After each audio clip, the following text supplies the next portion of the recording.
I'm Sean Fennessey. I'm Amanda Dobbins. And this is The Big Picture, a conversation show about the return of Dobbins. I'm back. Hallelujah. She's back. Later in this episode, Amanda and I will introduce our next big project for the show. We'll also predict the winners for Sunday's Golden Globes. Did you know the Golden Globes are happening on Sunday? I do. I'm going to be here. I've arranged it. I did make some preparations for my predictions, but for the Golden Globes, Oh, okay. I read through the list. I see. And I thought about it for 5 seconds, but that's going to be a freewheeling portion of the podcast. Yeah, well, let's get right into it. Okay. You're back. I'm back. You're back in a manner of speaking. You're Yes. the mother of 2 children. 2 boys. Yeah. Congratulations. Thank you so much. I've spent a lot of time with your family in the last couple I know. of weeks. It's been wonderful. Yeah, it was very nice. Very sweet. Yeah.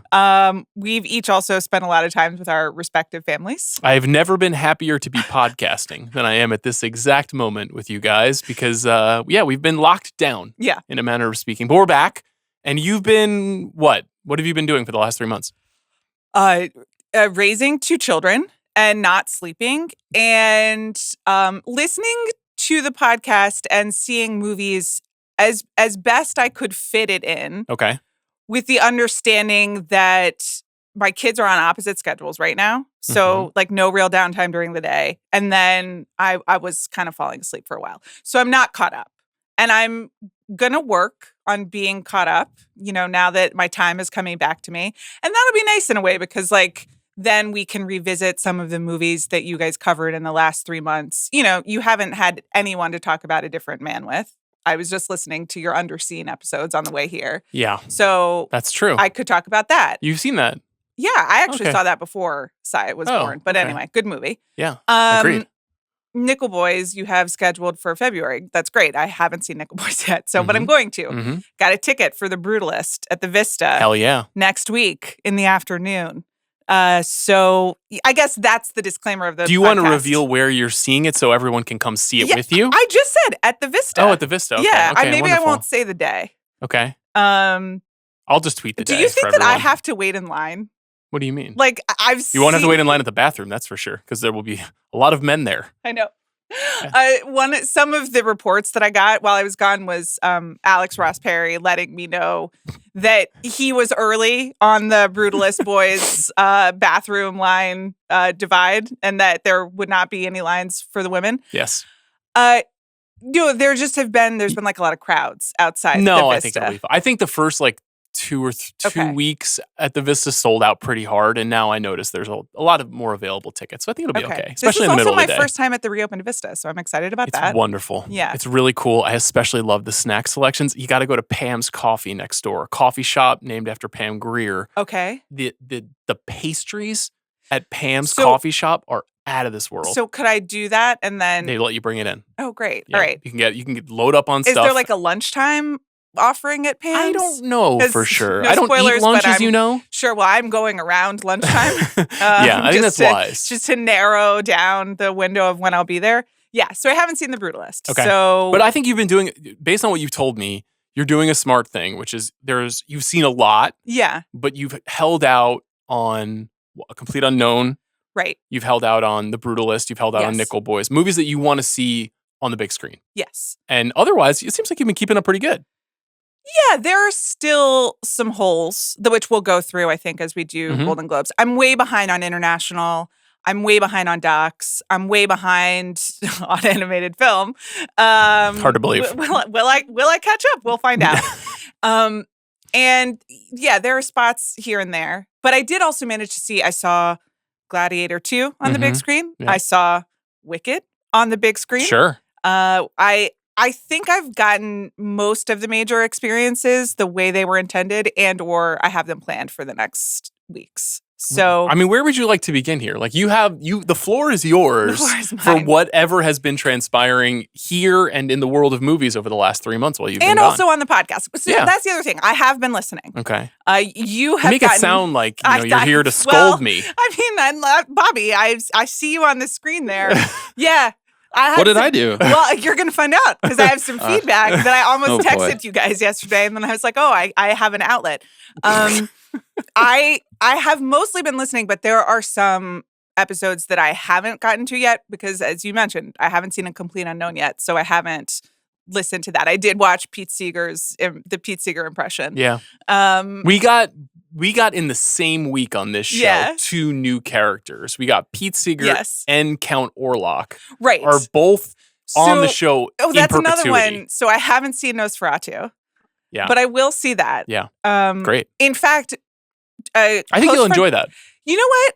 I was having the same conversation last night with our friend Zach and our friend Mark Anthony Green, and they were both like, "No, I actually think you'll really like that." It's a gothic romance with like some scary stuff, which I don't think I was expecting. Yeah. So that's on the list, but I haven't listened to that episode yet, so I can't respond to everything because I haven't heard everything yet. But I have heard a lot. Okay. And I've been following along as best I can with the discussion. So I have some discussion points. Well, I mean, we're very happy to have you back. Sure. I did want to say thank you to everyone who filled in for you, which Joanna Robinson, of course, CR, Mallory Rubin, Rob Mahoney, Van Lathan, Charles Holmes, Bobby, of course. I'm sure I'm forgetting some people. Tracy Letts, the great Tracy Letts came through. Big Jim. Yeah. Big Jim came through, which was delightful. Gail Hurd, the many filmmakers. The screenshots of Big Jim have been going around because I guess, it got aggregated or whatever. And I just have to say, I want to give a big shout out to Big Jim for just dressing like a BMX racer all the time. Sick outfit. Incredible shit. Yeah. Right in the big picture color scheme, too. It was amazing. Yeah, it got aggregated because he was a big fan of the film Emilia Perez.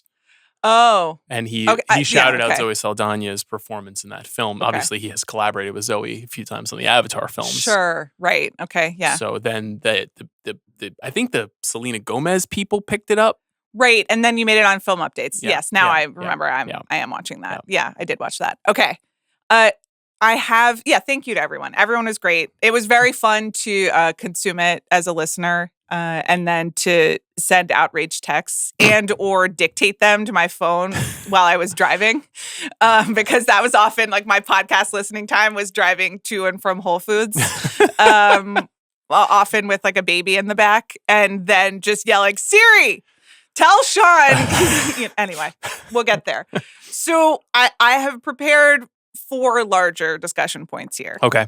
The first one is Oscars, State of Best Picture. You and Joanna have done great work, and I think I'm mostly agree with your read of where the race is. Okay. I mean, you guys are very good at this. Who am I to tell you and Joanna that you're wrong?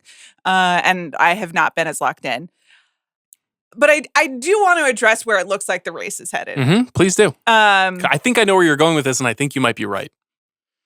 Yeah. So we got to talk about Wicked. We have to talk about Wicked, ladies and gentlemen, and we have to talk right now. I'm baffled. I am absolutely gobsmacked that this is like becoming the front runner. So you saw it. I did. What did you think of the movie?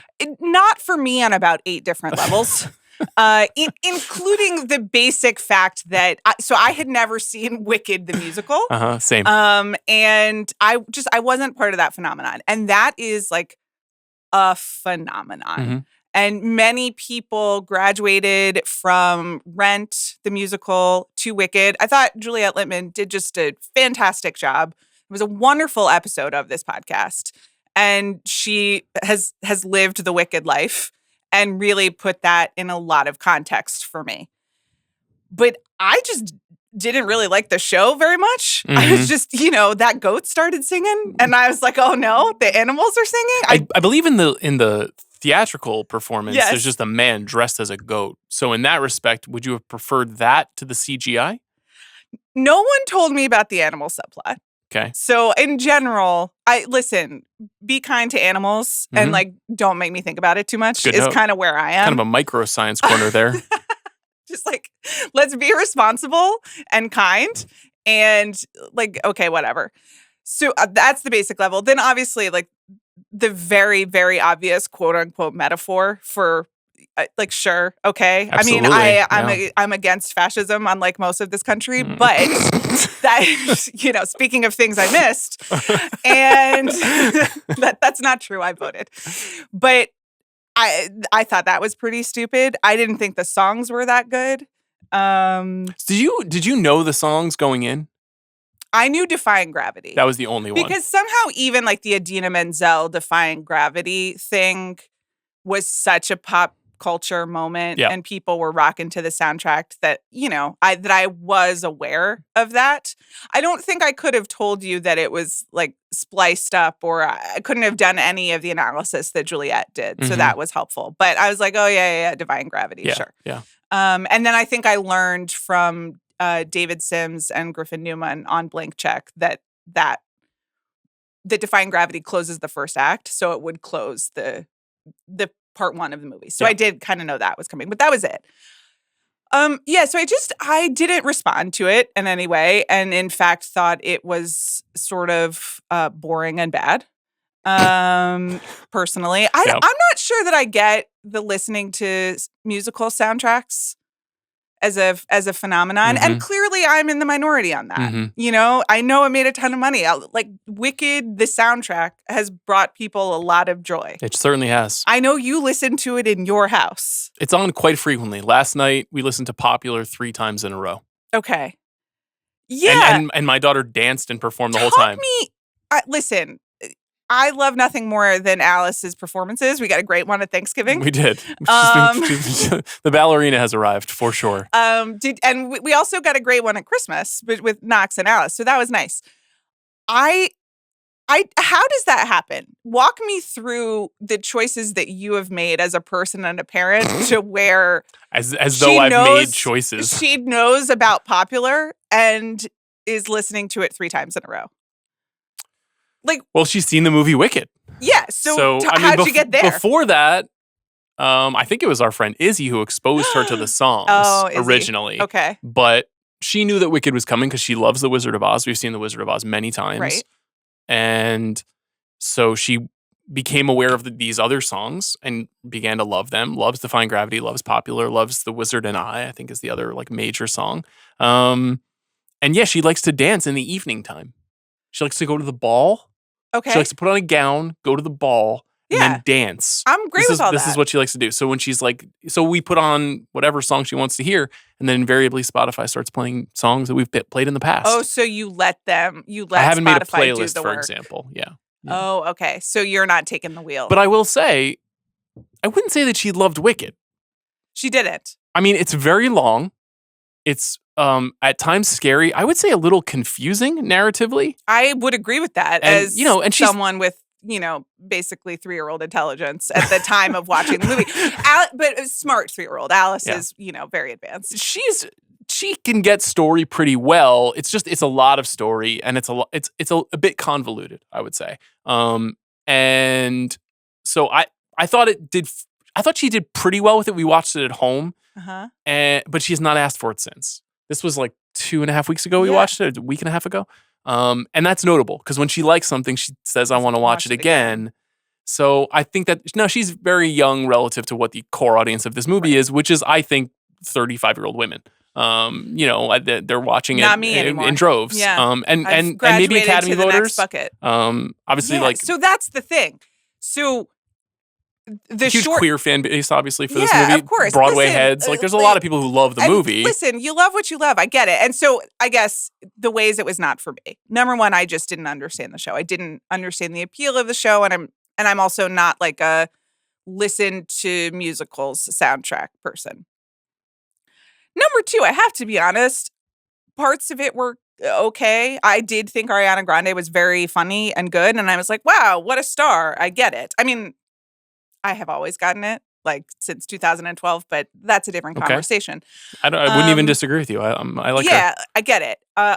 Otherwise, I didn't think it was very good. I agree with you. It looks bordering on garbage. It looks pretty bad. I didn't care for the choreography or the dance numbers in general. I thought they were just a weird mishmash of, and listen, I say that as a deep Step Up fan, but they were lost somewhere between, modern Step Up choreography and Broadway choreography, which ain't Gene Kelly. Yep. I think that's a good point, and I think that's something he's trying to have it both ways. Yeah. He's trying to modernize a classical style, and that's hard to do. Yes. I think it's pretty iffy as well, but I'm not an expert in that, so I find it a little hard to criticize it. And also, I just think the group numbers are not well done, and then the main performers aren't dancers, respectfully. It's true. I agree that Is Jonathan Bailey a dancer? He may be a dancer. Is he? I thought he was just on Bridgerton. Also, that's the really long song where he just kind of like stands around and they do a lot of plot. And then there's the completely silent dance number, which, as you pointed out on the Wicked podcast, is one of the most bizarre filmmaking choices I've ever seen in my entire life. Hated it. It's so baffling. People are having like huge emotional connections to that sequence. I think us not knowing the show at all is probably holding us back. But when I was watching it, I was like, this is openly bad. It's like it's a pitch black room and there's no sound. The pacing is incredibly strange. I'm with you, man. It's the unfunny version of them touching fingers or whatever and holding space, which, by the way, incredible press tour, which Juliet has really covered with gusto. And I think one of the reasons probably why the movie is resonating is that they're like connected to those two people. Sure. They're connected to Cynthia Erivo. They're connected to Ariana Grande. I have loved Cynthia Erivo's press tour, including her appearance on Las Culturistas, where her like Honey I Can't was about cooking with onion and garlic, and like we've lost creativity and imagination in our recipes, that every single recipe just has to start with onion and garlic. There have to be more possibilities, which I think is a great point. Is there like an alternative that you would start with? She suggested some things that I don't remember, but every single time like nutmeg? Like, what are we talking about here? I hadn't heard of them. Okay. And like maybe we were veering into hippy dippy stuff. That's fine. But like DMT? Like what was she thinking? I hadn't heard of it. You know what I'm saying? And I don't want to speak to what I don't know. Okay, understood. But every single time I've been cooking something and I'm chopping the onion and I'm chopping the garlic and then I'm sauteing it and I'm like, she's right. This is unimaginative. Like, what other flavor bases could we explore? Okay. All that said, I was confused by her performance in the film, which I didn't feel met the energy of Ariana Grande or the rest of the movie. And, you know, maybe that's I don't know. She just made a choice to be incredibly serious and grave in the film. Right. Which is a mode that she's very comfortable in as a performer. And if you've seen her in the good work that she's done, like in Harriet, which I don't think is a very good movie, but I think she's very good in it. Or if you see her in Widows, like she has a kind of like tenacity and focus and intensity as a performer that benefits some movies. In a movie like this, which is supposed to be like candy colored and pop and uplifting in many ways. Obviously she's a tremendous singer, but the acting style just seemed all wrong to me.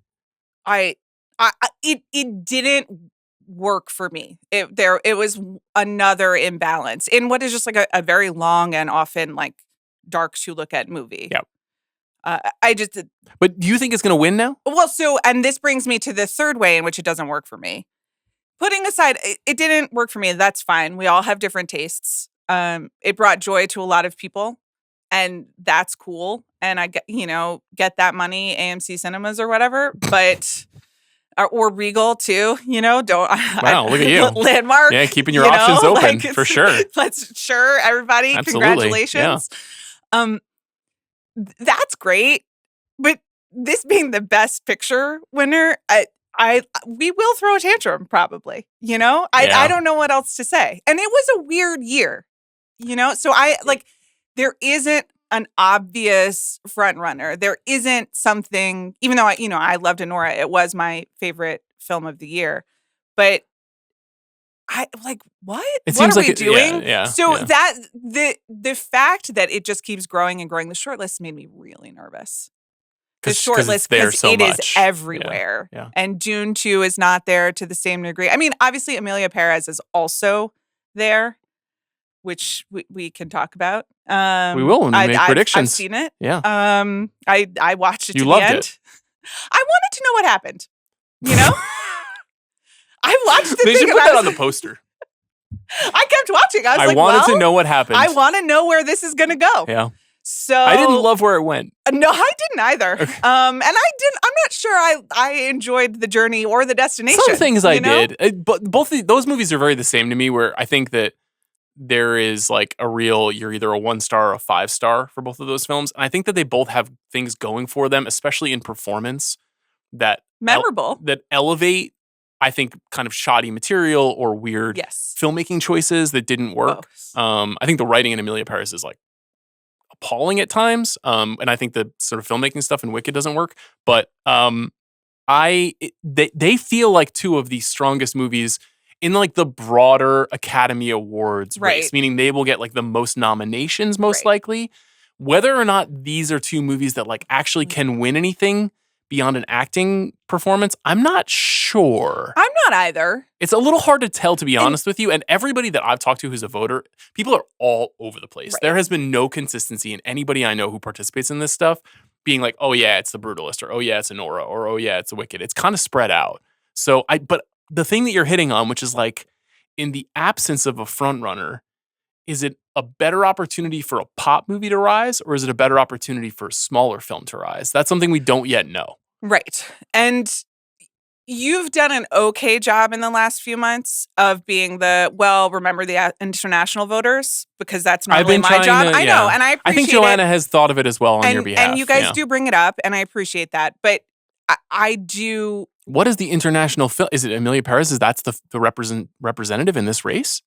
I mean, I guess so. It's such a funky one, though, because it's like a Mexican story made by a French filmmaker with American performers. Stars. Yeah. It's not quite confusing. It's not Anatomy of a Fall. It's more that I don't know that Wicked translates internationally in the same way. Clearly has not commercially. Yeah, commercially, and if you're not, Wicked pilled from the age of 12 because you put this on in middle school, which like Jade Whaley, one of our producers here, was like, yeah, we did it. We did Wicked in maybe it was high school. I mean, I'd love to meet the 8th grader program.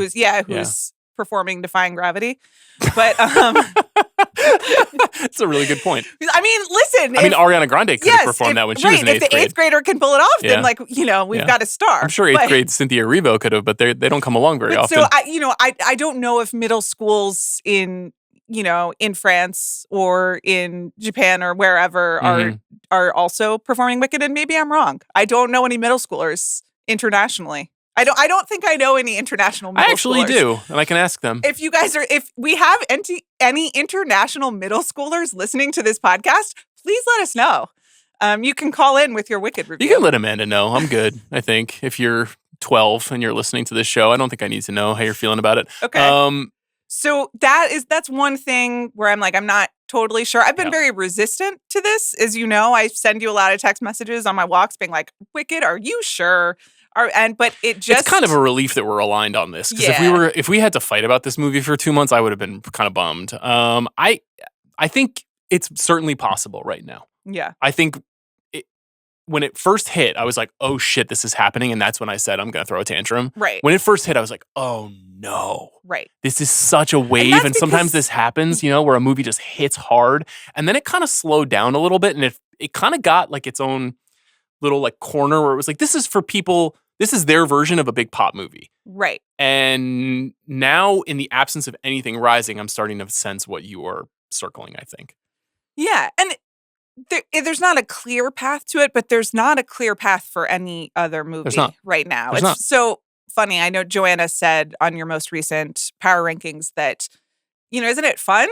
We don't know what's going to happen. And I'm with you. I'm like, I find this baffling. It's a little anxiety-inducing. Right. It's anxiety-inducing. And also, you and I both have the instinct to just correct whatever. Get it right.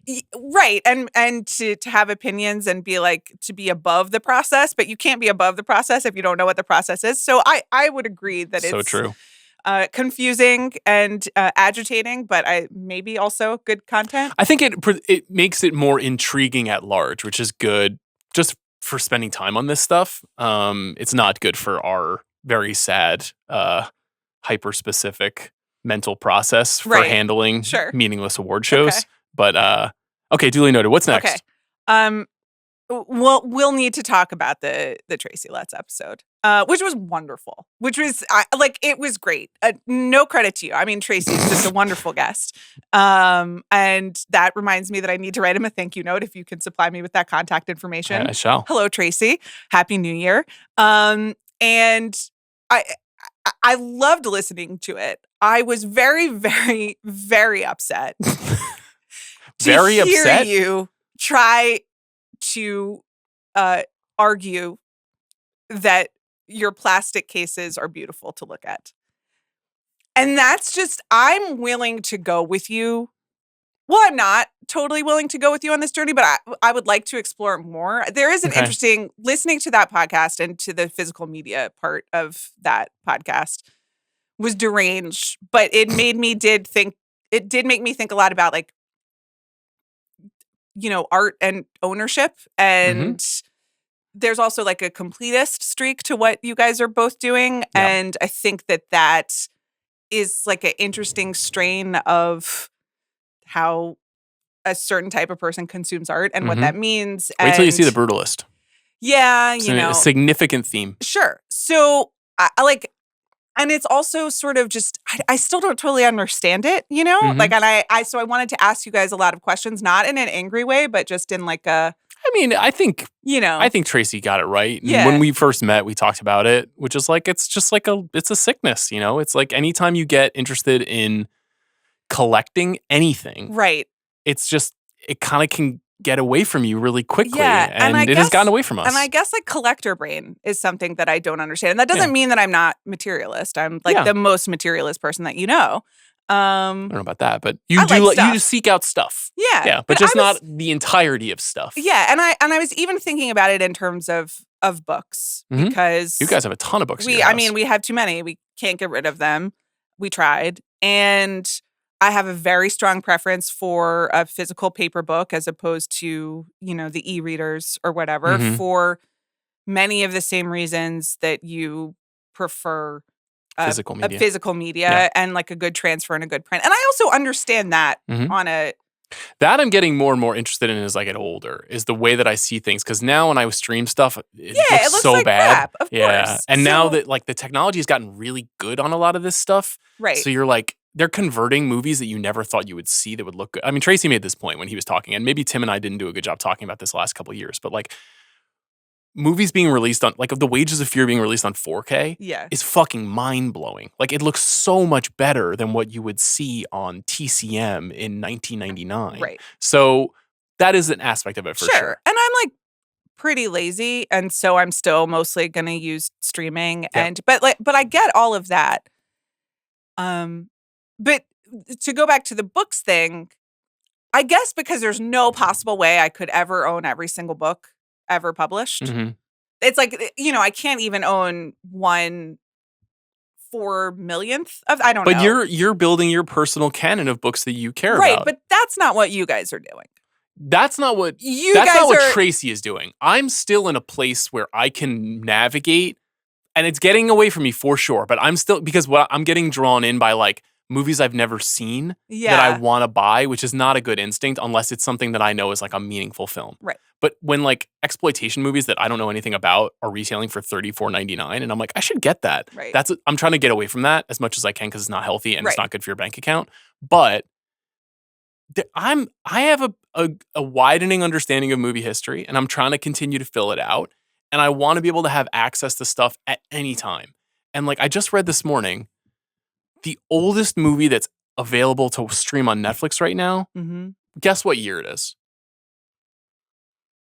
1963. It's 1973. Oh, it's The Sting. That's the oldest movie that is available to stream on Netflix right now. That's fucking terrifying. Yeah. There's 50 full years of movie history, of Hollywood movie history, that comes before that movie, that the biggest media streaming service is not making available, at least in the United States. That's not good. So, when I read something like that, I'm I'm on a great mission. This is a great hobby. Sure. Okay. I I still think that I am picking books and curating books in a different way than you are in that. And there's the collector's mindset. We'll come back to it. Okay. It's a theme to revisit throughout the year. That's all fine. The arguing that looks good, they look like shit. It is like, it's straight up ugly. Like I have to tell you, it's ugly. And Tracy, to his credit, pushed back immediately. Mm-hmm. But I don't agree with him. The plastic does not look good. This is, at some point, film is an aesthetic, like, is a visual medium. Mm-hmm. And we need you to understand some absolutes and that the rows of the plastic boxes don't look good. And Bobby, you're out here all of a sudden dropping indie, label titles for Blu-ray releases. I don't like where this is going for you. Okay? Oh, no. That was just, I was trying to contribute to the Hundreds of Beavers discussion. Sure. I don't actually buy any of these things. Okay. But I was a little alarmed that you were even aware of the release. Do you know what I mean? This is just, yes. I was inspired. Thank you. Part of the algorithmic experience of the internet now is that I just get force-fed these things because I have a general interest in film. I just wanted you to know that I noticed. And I'm watching. Okay. All right. Well, I'm now that I know I'm on Amanda's watch list, I'll tread very lightly in 2025. That'll be one of my goals. Exactly. And I don't think plastic is beautiful. Fair enough. I grew up going to video stores, and I loved video stores. And having a video store in my house is incredibly cool and visually relaxing. The video stores at least displayed the covers out. Some did. And I may get to a place, if I ever get a bigger house, where I would display in a different way. But for now, I'm doing the best I can with the limited space I can in a garage. Right, which is like an entire garage with wall-to-wall shelving. That's correct. I would kill for that level of shelving for our books. Like, we don't, If I ever get another house, you can't imagine what I'm going to do. I'm going to build an incredible great room. I think the alarming thing is that I can.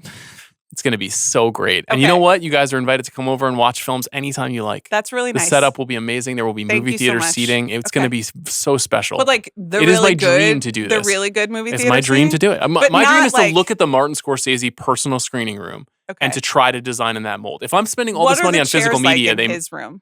They're classic red velvet movie theater seats. They're not like Dolby room, recliners. I don't think there are photos of it online.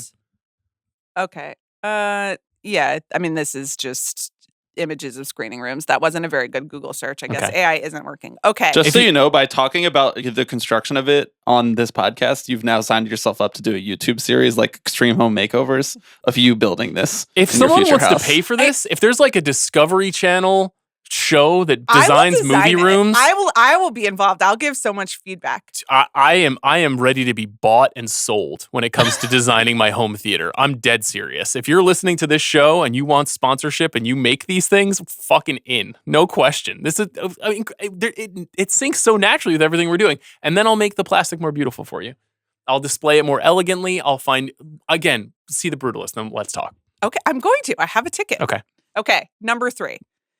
Not so sure about this one. Well, it's more a report of what's really been going on in my household and what I've really been watching, which is that my son has discovered Paddington. Mm-hmm. The concept of Paddington the character. You have books? The bear. We have the book. Okay. We have the bear, who is one of his best friends. And Paddington the bear closes the curtains in his room every night. That's very cute. And turns on the noise machine, but it has to be Paddington. I really like that. Yeah, no, I do too. And I think it was my mother-in-law and sister-in-law, hi Ruthie, went to London and they brought Paddington and the book back to Knox. Got it. So it's gone from there, as all things do. And we did in October, when we had an infant, start exploring the movies. So Paddington 1, Paddington 2. And I got to tell you, this week we started doing Wonka. We're just fully in the Paul King hive. Wow. So he watched Wonka. He loves Wonka. He requests Wonka. Listen, he also loved highly Paddington questionable 1 material. and 2, which I have now seen, and I'm like part of the Paddington Dad Hive. Like, what wonderful stuff. I was just also like weeping through half of both those movies. Obviously, I was in a deeply emotional postpartum state. Mm-hmm. But like basically it's dangerous to watch those. There's also some Amanda touch points there, right? You've got the dad from Downton Abbey as the father in those films. You've got Nicole Kidman, obviously, in the first one, and Hugh Grant in the second one. You got some big stars. Also, those movies are good. I've talked about them before. I will be teaching my own YouTube course called the Mission Impossible Influence on Paddington 1 and 2. Oh, 2 especially with the train? Yeah, but also in 1, there's like the overt, they play the theme song, I believe. And Nicole Kidman does the Langley. I haven't seen 1 in a long time. Nicole Kidman does the Langley like drop. Maybe I should revisit it for our Nicole Kidman episode. Or for Paddington in Peru, which is coming out soon, and which I've got to... Oh, have you seen it? No, I haven't seen it. I was just going to say, notably not a Paul King movie. Yeah. Paul King, the director of Paddington 2, and now he's Wonka. moved on to Wonka. Yeah. So we'll see about Paddington in Peru. Anyway, that's what the kids are into in my house. If Knox loves something, then I love it. Okay. That's how I feel about it. That is nice. And also the Nutcracker, the Macaulay Culkin version, which we watched several times. That was a revelation for us. I did not know that was available. It's really well filmed. Looks gorgeous. Watched it when I was like 11. This came out in 1993, and it's just, I believe it's the New York City Ballet's version, or maybe it's the American Ballet. Will you Google that for me? Balanchine production of the Nutcracker. And filmed very well. But it's obviously because it's, the primo Nutcracker production. The costumes and the sets are really... New York City Ballet. New York City Ballet, yeah. I've always wanted to go to the Nutcracker. I was in the Nutcracker as a small child. What role did you play? I was one of the toy soldiers. Okay. And I was on the taller side, so I was one of the toy soldiers carrying a saber. Yeah. But we watched it, and I was like, Noxie, that was me. He did not understand that at all. Okay. So... But it is really beautifully filmed. They do a great job, right? Yep, it's an incredible production. You have anything else you want to share on the kids watching front with me? There was one you said yesterday that you were saving. Well, we've been watching a lot of live action movies, and I think some of it was related to Wicked coming along, and the wave of The Wizard of Oz becoming important to us. Mm-hmm. But she just, from looking at Disney Plus as we scroll to find the movie that we want, it's revealed that there are these live action adaptations of these classic films. So when you say live action movies, you've been watching the live action Disney films. Correct. And not like... I've been showing her Sicario. Yes. No. I mean, we watched the live action Cinderella, which I'd never seen. We watched the live action Beauty and the Beast, yes, which I'd never seen.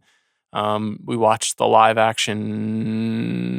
What else? I mean, she saw the trailer for the new Snow White, and she was like, I need that immediately. She's literally the only person in the world who's I agree. She has, interestingly, not asked for The Lion King or Mufasa.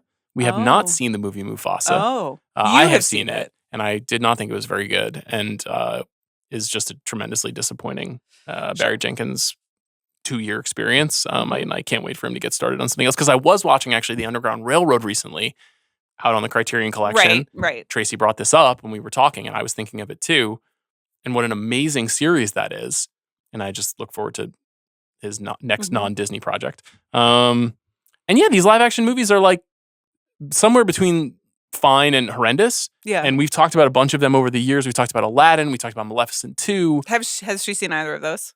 Has not seen either of those. We haven't gotten like that far down the chain, but the one that she wanted to see recently was 101 Dalmatians, which is like the OG live action with Glenn Close from the early 2000s, which is pretty good, I thought. Surprisingly good. I had a take for you, which is that Miranda Priestley, that's just a ripoff of Cruella of Glenn in that movie. The hair, for sure. The whole, the affectation, the designer voice aspect of it, where like Cruella is a designer who's trying to get the fur for the puppies. Right. I mean, is this cited? Has this been discussed? I don't think that Anna Wintour is, ripping off Cruella. Are you sure? I'm actually not sure. The hair is very spot on. But no, Meryl has said that her inspiration for Miranda Priestley is actually Clint Eastwood. Seriously, he never raises his voice. That's like a real thing. Yeah, Cruella raises her voice for sure. Okay, so, but yeah, that's a good movie. I mean, Glenn Close is good until she was in Hillbilly Elegy.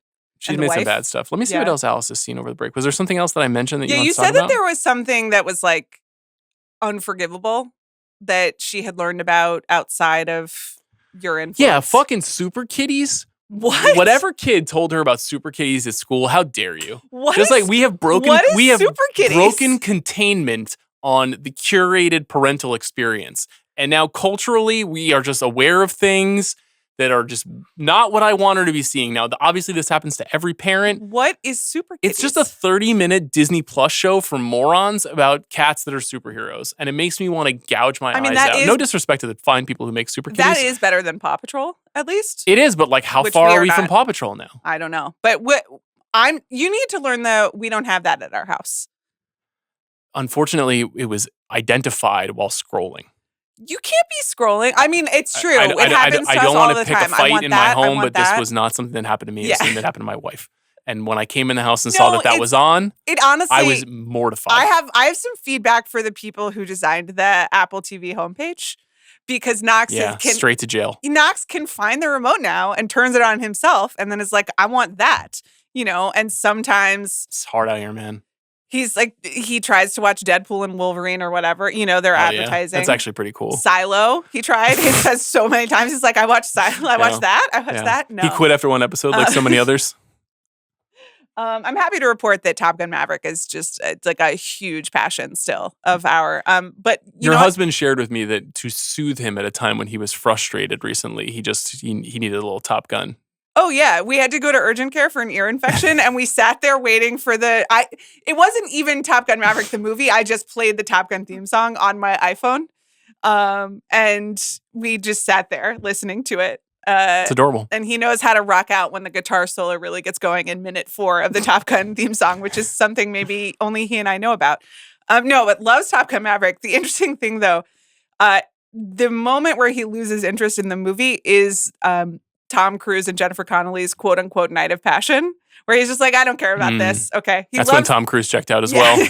He loves the boat, but as soon as they get back to Connelly's house, he's like, no, start it over. I want whooshes. So there we go. Man of taste. Okay. What's next? The final note, and the thing that I want to address, and this is also, I hear from listeners, other people in our life, and this is a recurring question, just observation. Mm-hmm. We just want to check in on the monopods and how you doing. What do you mean? You spend a lot of time alone in a dark room talking to Bobby on a screen, but really to yourself. And I want to know how you're doing. Do we need just a check in? I mean, honestly, I feel as though I found my calling. I feel like what I want to do is connect directly. Okay. I want to look beyond the void and find connectivity. Okay. And so I've loved being in Studio 5. So that's been a point of connection for you? You feel closer to people? Yeah, all my unboxing boys. We did this great syllabus. That was Bob's idea. No, I know about the syllabus. And we'll be doing many more syllabi in the future. I missed you dearly on the show. Sure. Yeah. And I had fun with other co-hosts. Yeah. But so that was like I'll tell you what. Here's the thing. I've been watching a lot of YouTube over the last few years, like many other people. Sure. And I'm just like watching people do that, and I'm like, this is super funny. And so what I'm trying to do is some version of it that is like 50% sincere and 50% that is self-parody. I understood that. And I hope it's funny and also informative. Yeah. And I'm enjoying it. I've been thinking a lot about what I could do in terms of unboxing videos, but my unboxing is like touring Luca Guadagnino's hotel in Rome, You should do a whole teacup series. Just all teacups of the world. Zach got me Sofia Coppola's Augustinus Bader lip balms for Christmas, and it was a wonderful gift. Do any of those words mean anything to you? I know who Sophia is. Okay. But I know what lip balm is. Okay. The Augustinus Bader is the body cream from Challengers. Oh, that I keep right. talking about. Yes, yeah, course. Yeah. Okay. And their face cream is like their product, but Sofia Coppola did a thing. Was that with like them. roughly $27,000? He got me all 3, so it was like quite an investment. Pricey. But it's a lovely gift set. Thank you so much, Zach. I like doing the videos in that room. People are like, the lighting is weird. I think the lighting looks good. It does kind of look like you've passed on to the next, like to the great cinema in the sky. Exactly the essence I'm going for. I am the spirit of movies. Okay, I had 2 subcategories on this one that I wanted to check in. Yeah. The first I added right before we started recording because that's funny. Because you and Bobby have a very different perspective on the Mets in 2025 than what I took away from Juan Soto and the fact that you guys absolutely waxed the Phillies, which that was like the first week Cy was born. Like Cy was born right before that series. And so we were like, I was just at home and we organized our life around those Phillies Mets games. And that was a terrible decision. So I was sort of starting to fear the Mets. Well, I don't mind sharing this. When game 1 of that Phillies series happened, I was on a text chain with CR and your husband, and there was a first inning home run in game 1 against Kodai Senga. And it was a risky move to start him in that game. And your husband came right out of the chute with some shit talking, right out of the chute. And I made a decision to not talk shit. And I didn't talk shit when the Knicks beat the Sixers earlier this year. Let's just say that when it comes to New York sports teams, we owned Philly. We're not talking about the Sixers. Okay. I can't. Okay. Well, we can pivot away from that. Into my fucking life. The darkest time of anyone's year is coming, and that's February when the Sixers are on like. They're attempting to like recover their season right now too. The Knicks, on the other hand, hottest team in the league. The Mets went on to win that series handily. One of the great baseball series of my adult life. I loved it. I know Bob loved it. I know Jack loved it. The Juan Soto signing, pure elation, like magical, something you never would have thought could be possible for this team when they were owned by the Wilpons. Obviously great. I screamed about it on the pod. Since then, they haven't done a whole lot. And so I'm not criticizing them because I think they're doing the right thing right now. But what I said to Bobby before we started recording was, as of today, I don't think that they're a playoff team. That doesn't mean I think that they won't be a playoff team this year. It means they have a lot of work left to do. For example, Pete Alonso is unsigned, or someone who will fill his role. For example, they have 5 guys who I'm not totally sure are going to be good, competent starters in Major League Baseball this year, lined up to start for them. It's a little iffy. Would you sign Pete Alonso? I mean, the Grand Slam aside, for the 3 years and $90 million that was suggested was an offer that they made, in a heartbeat. I love that deal. Anything beyond that, I don't think is a good idea, and I don't think it's something that David Stearns, their general manager, would want to do. Yeah, but it's like up until the Grand Slam, there was no way he was getting. I think 0% chance he was coming back. Yeah, in fact, I think I might have tweeted like moments before that happened, you did, like send this guy to The Hague. Okay. Even though I love Pete Alonso and I've always loved him, so I don't know. Bobby, do you think that Pete will be back? Oh, I do think he will be back, and I think neither side will be fully happy, which is the definition of compromise when you're an imperfect free agent. Okay. Probably like 4 years, maybe 4 or 5 years, but a lower AAV. I don't know. I just want to say, don't let me in with his doomerism. Like, I was going to say, I want your temp check. Okay, you're feeling okay? You're feeling grateful? And open in 2025? He's saying, like, as of right now, the Mets would not be a playoff team. It's January 2nd. As of 50 games into last season, they weren't going to be a playoff team. And it still turned out to be magical. Yeah. So I think we just got to, let go of all of that. The worst thing will definitely happen. What law is that? I don't know. I don't follow these things. We need Science Corner for that. Okay. Let go of it. Leave it behind. Okay. We're a quarter of the way through this century, Sean. They will definitely win a World Series this century. Will you and I be alive? I don't know. Yeah, I don't know. A lot of people lived and died without seeing the Red Sox win. A lot of people. That's true. Whole lot of Boston fans. So I guess I was alive technically when they won. Bobby has never been alive when they won. We'll see. They're going to be fine, I think. I trust Steve Cohen. I trust David Stearns. I really need baseball season to come back. I'm very excited. Because I finally figured out my Dodgers situation. Yeah, so. Let's go. Baseball is back in a big way. I've been waiting for this. Culture's finally boomeranged around. It's only January 2nd. We have so long to go and so much garbage Philly sports before then. Okay. Final thing that subcategory that I want to check in on. So you published your annual best of 2024 list. I did. This is the first time in several years that I haven't been like with you while you were hiding in another room. That's true. Publishing it, which I did like have a moment of reflection. Yeah. How wonderful. Yeah. What were the circumstances in which you published this list? Well, like you, it's been a gauntlet of parenting over the last 12 days. So I literally had to beg off and be like, can you give me 1 hour? I'd just like to go do this so I can keep my tradition up. That's you've done that every year. Yeah. Yeah. But this year was different because it was like more high stakes because it was like there's no cavalry. There's no Amanda coming in to entertain Alice for an hour. Yeah. That's true. I mean, we were in the same boat. Yeah. I just said, can I have an hour? And I did. But I was more diligent about navigating it all year. Okay. So you've been arranging this and ranking this. So this is a ranking, right? It is a ranking, yeah.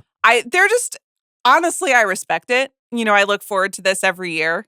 if only to disagree with it. But there are a couple things where I'm like, you're a real one. And I'd just like to let you know. Please. I really appreciate that you've got Goodrich at 65 above a film I still haven't even seen.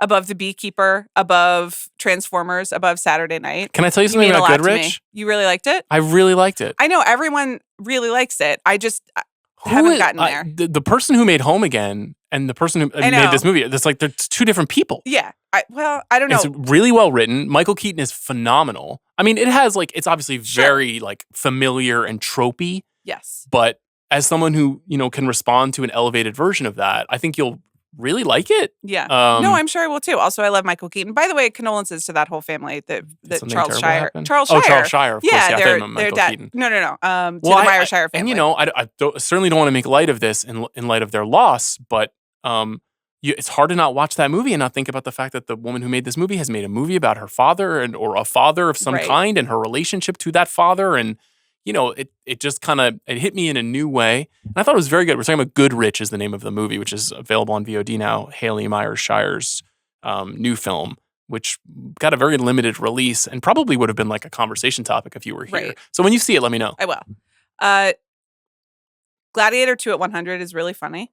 Yeah, listen, years of magazine training. I know, but it was really good, and I wanted to let you know. It was not a huge fan. Yeah.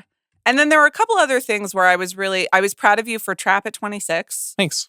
And a couple other things that were lower than I expected, and that seems rude to shout them out, but I'm proud of you I thought this was a good list. Thanks. It's very sincere. I haven't seen your numbers 1 and 2, and you put Civil War at 6, but that's okay.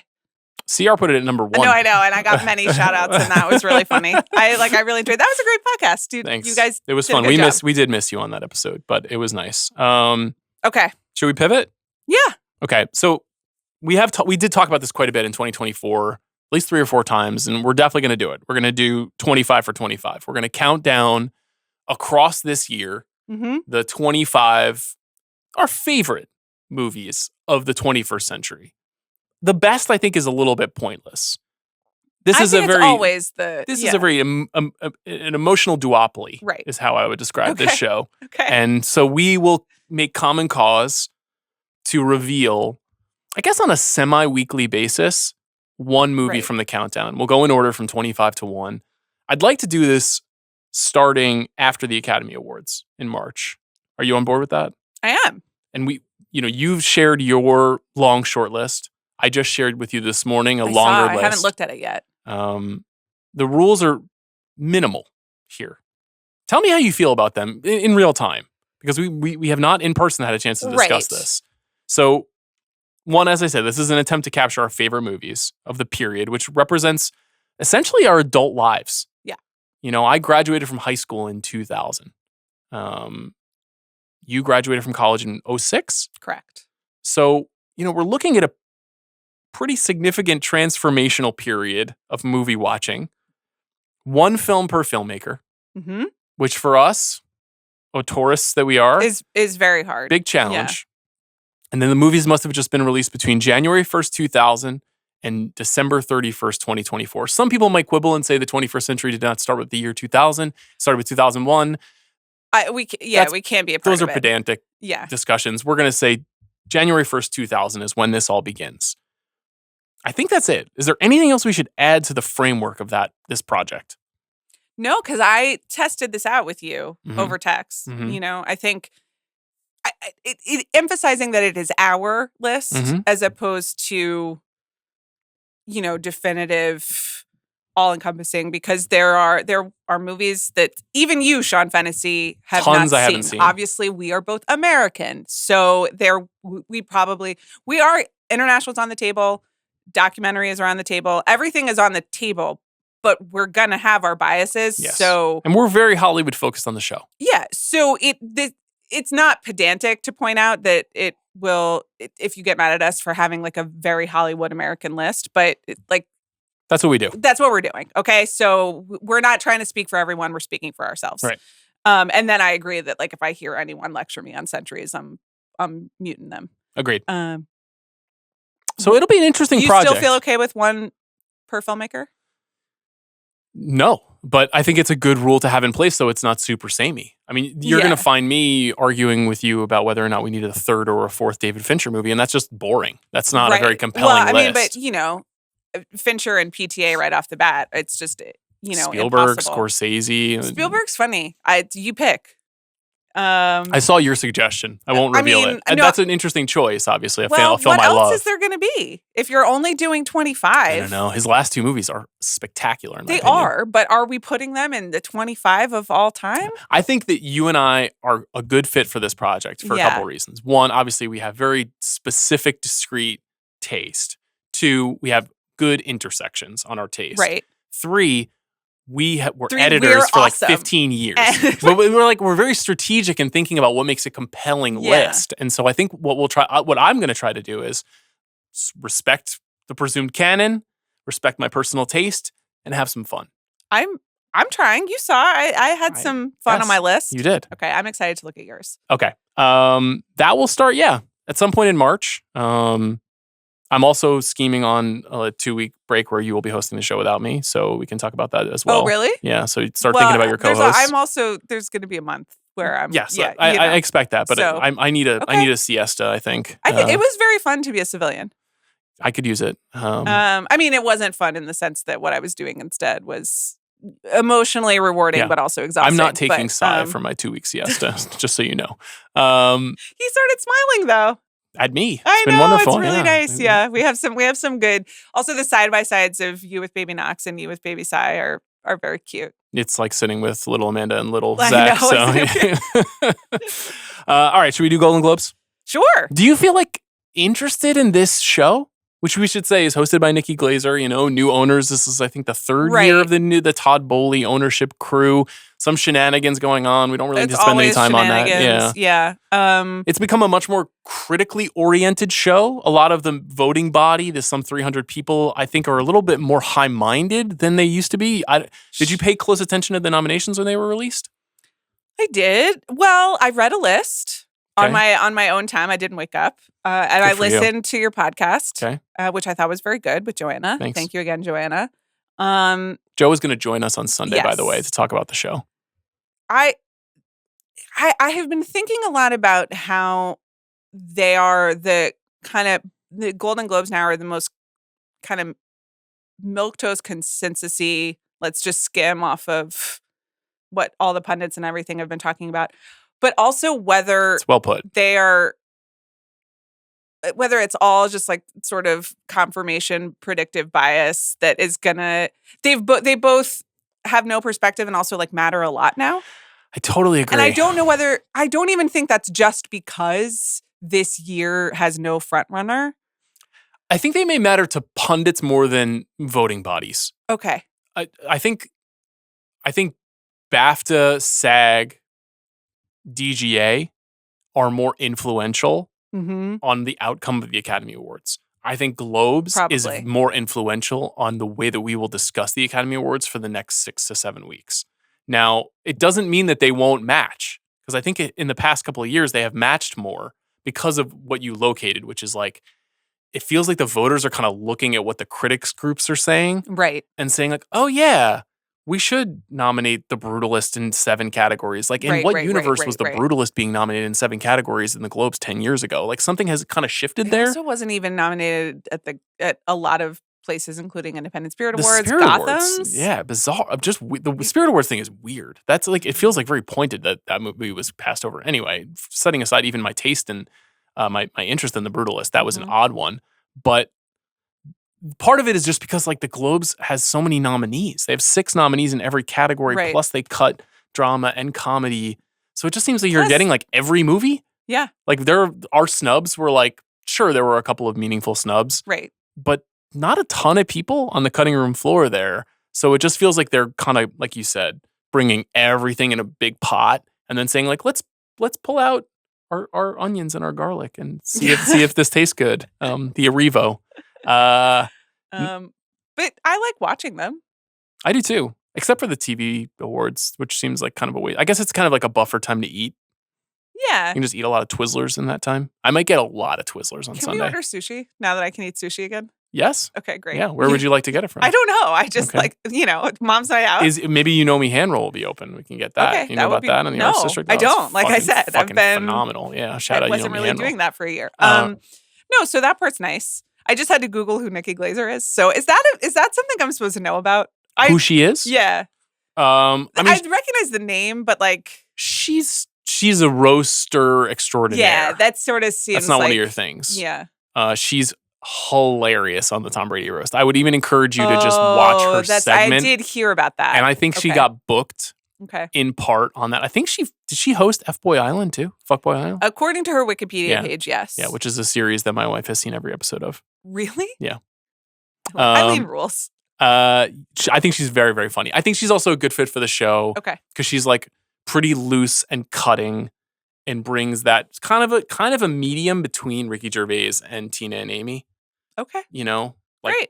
So hopefully it goes well. She might drop a couple of like extremely mean jokes though. Okay. Which will be interesting to see how they're received in 2025. Do you think Blake Lively will be in attendance with Ryan Reynolds, Wow. who is nominated for cinematic and box office achievement? You want to start there? Should we start there? With cinematic and box office achievement? Yeah, because then we can get that conversation out of the way. A really stupid Now, obviously, you guys category. have been covering this on Jam Session. Yeah, well, so we covered the first round. There were twin New Year's Eve lawsuits that we will be covering next Monday. Okay.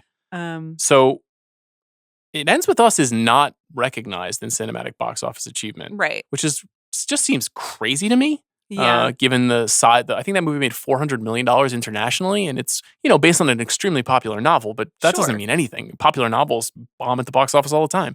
So the films that are nominated here are Alien Romulus, Beetlejuice, Deadpool and Wolverine, Gladiator 2, Inside Out 2, Twisters, Wicked, and The Wild Robot.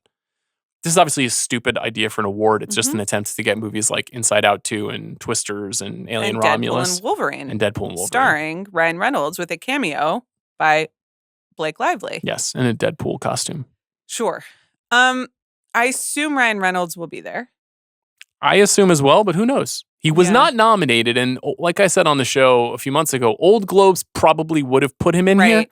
I did notice that Rob McElhenney is presenting, or it was on the list of presenters. Ryan Reynolds is not on the list of presenters, and they're the Wrexham people together, right? Welcome to Wrexham co-owners. Yes. Okay. Yeah, I don't know whether they'll show up, but it might. I think they should. It is my opinion. Just means they're going to have to talk about it in some way, right? Will Nikki Glaser make a single joke about It Ends With Us? If they're in the room, she will. But I welcome that moment. Yeah. Would it be at their expense or would it be at Justin Baldoni's expense? I assume the latter. Yeah, so do I. So in that case, I'm like, well, it seems like a win. What a sordid tale. Some of the accusations are pretty awful. All of the onset stuff, which has then been somewhat buried by that, I think, like, fascinating and very useful breakdown of the alleged smear campaign. Well, that first piece is not even about the allegations. It's about modern media tactics, which is telling, I think, about where we are in the world, where I think the New York Times piece written by Megan Twohey about this kind of thing 7 years ago would have looked a lot different. Yes. Nevertheless, I'm so, if you listen to our episode about It Ends With Us, I'm not an expert in any of this stuff and I don't really know what I'm talking about. So I have no opinion, frankly. Right. Well, I mean, it is interesting how both that story coincided with It Ends With Us being available on Netflix. I don't know whether that was intentional, though it's probably not. Though this is a lot of very strategic people. Yeah, and a lot of it seems to be with filing at the end of the year, and I don't really know. I'm not that familiar with California law and statutes of limitations and whether there was like a legal reason that it all needed to happen in December, or whether they just whether they wanted to news dump it, especially like the 2 New Year's Eve suits. But anyway, yeah, what a mess. That we were also kind of like, what's going on here at the time? We did. But then also what's amazing is that no one really seems to have seen the movie but us and the 400 million people who are not opining online about it. Just enjoying their Colleen Hoover books. I mean, I guess so. But it is really funny. As we identified, like, Justin Baldoni adapted this book, softened the abuse stuff, and then cast himself as the abuser. So, that text was right there on the page. Yes. Also, or on the literally movie. The host of a podcast about like modern masculinity and how to be a better man. That was something that he was doing. I think that regardless, like it feels like we are often living in a simulation when you start seeing things like that. Very strange story. Cinematic box office achievement. My prediction is that Wicked is going to win this category. Oh, really? Yeah. I was going to predict The Wild Robot. You can predict it. Okay. I think that would be a nice win for it. Okay. I like that film. This is not right, but I'm going to say it. It felt to me like that movie actually underperformed just a little bit at the box office. The Wild Robot. Yeah. Now, it's excellent. I think it's in my top 20 I think it's in the top 15 on my year-end list. I'm a huge fan of it. I think it has a very number 12. Yeah, I think it has a very strong chance to win animated feature. But given how well liked it is, given that it is also based on a very popular book, given that it's made by one of the most successful animation filmmakers of the last 25 years, its box office is not gigantic. This is not like an $800 million movie. I do feel like Parent Core and Family Core are really jumping on it. Yeah. As it's available. So it's a movie that honestly, but what if is it this hit award Netflix, for? Is this for making money or is this for being good? Well, that's why it's a stupid award. Cinematic and box office achievement. What does that mean? This movie made $324 million. I would guess this is the lowest grossing movie on this list. Okay. Just off the top of my head. In fact, I'm almost certain it is. So what, you think that Inside Out, I mean, I guess you think that Wicked will win. I think Wicked will win because they'll say that there's a challenge there. It's a musical. It is a different kind of IP. It's speaking to an audience. It's not speaking to the same audience as Deadpool and Wolverine that shows out for these kinds of things. It's not a sequel. I guess it's a prequel of a sort. Okay. That's fine. Rock with your prediction. That's great. We're going to get this stuff wrong because who the fuck knows with the Globes? I mean, I have no idea. I don't know what that award means. It's stupid, but continue. I thought it would be fun then to go to supporting performances. Okay. Just to get these out of the way, these are a little slightly more interesting categories than some of the other stuff we'll go through. So, best performance by a female actor in a supporting role. The nominees are Selena Gomez and Emilia Perez, Ariana Grande in Wicked, Felicity Jones in The Brutalist, Margaret Qualley in The Substance, Isabella Rossellini in Conclave, and Zoe Saldana in Emilia Perez. To me, this is between Ariana Grande and Zoe Saldana. Mm-hmm. And this is where I think I'm going to go Globesy and say Ariana Grande. So I went Zoe Saldana. I like that we split, but I think you're right. It could go either way. I've been percolating on a weird Globes goes all brutalist Galaxy take. Oh, okay. Which I don't think is right. Yeah. But if it's like Felicity Jones, Guy Pearce, Adrian Brody, Brutalist wins Best Drama, I wouldn't be shocked. Okay. I'm just saying I wouldn't be shocked. Then I'm not going to have a lot to say on Sunday night, but that's okay. No, that's fine. I mean, it will give you some indication of how the Globes is different now. Has Felicity Jones been campaigning at all? I don't think. Well, she's done a lot of group stuff. Okay. With Brady, with Adrian. Okay. I haven't seen a lot of solo stuff. She has been out there because I just haven't really. She has. You know, you'll see in the movie she has a very specific role. She's the wife. Yes, and we're challenging the ideas of what the wife does in the movie. Yeah, sure, okay. I didn't say that. Yeah, no one said that. Okay, so I'll go Zoe. You'll go Ariana. Yeah. Best performance. What if Margaret Qualley wins? I think it'd be great. I think it'd be super fun. You put Substance at 10 on your list. Yeah. I didn't know that you were writing that high. It's a great movie. I love it too, but you were like being petulant about it. What do you mean? I think it was. The only thing I'm petulant about is whether or not it's really competing at the Oscars. Okay. The movie itself, loved. Great. Okay. Super fun. Is it 20 minutes too long? Sure. Yes. But that's whatever. the point. Yes. You know. If it gets into the Oscars, forget it. I don't know what I'm talking about anymore. The Oscars are totally different. If Everything Everywhere All at Once wins Best Picture, it definitely will get into the Oscars. It's just how many. It could get 2 nominations. It could get 5. Makeup and hairstyling feels like a lock. Everything else, we'll get there. We will get there. Margaret Qualley would be cool. That'd be a cool win. Okay, supporting best performance by a male actor in a supporting role. Mm-hmm. Stacked category. Truly. A lot of my guys here. A lot of your guys. Yura Borisov, Honora. Yes. Kieran Culkin, A Real Pain. Edward Norton, A Complete Unknown. Guy Pearce, The Brutalist. Jeremy Strong, The Apprentice. Denzel Washington, Gladiator 2. Now, historically, this is a... You haven't had a chance to speak on Denzel and Gladiator 2 yet. Maybe you will right now. That's all I'm really, really gonna do. Historically, this is a funky category for the Globes. You may recall when they gave Aaron Taylor Johnson the win for his role in Nocturnal Animals some years ago. Recall that. When Michael Shannon was the clear supporting performance that should have been nominated, and then I think was at the Academy Awards, and Aaron Taylor Johnson was not even nominated. Okay. I think they also nominated Jared Leto for his performance in Morbius. No. Is it All the Small Things? That's a Blink-182 song. What's the and that's also, isn't that the name of what's the Cillian Murphy movie that's maybe also called All the Small Things. Anyway, Small Things Like These. Yes, yeah, okay. Which I saw over the break. It was okay. The Denzel Washington, the Max only movie. Yes, whatever it is. He played a serial killer. He was okay in that.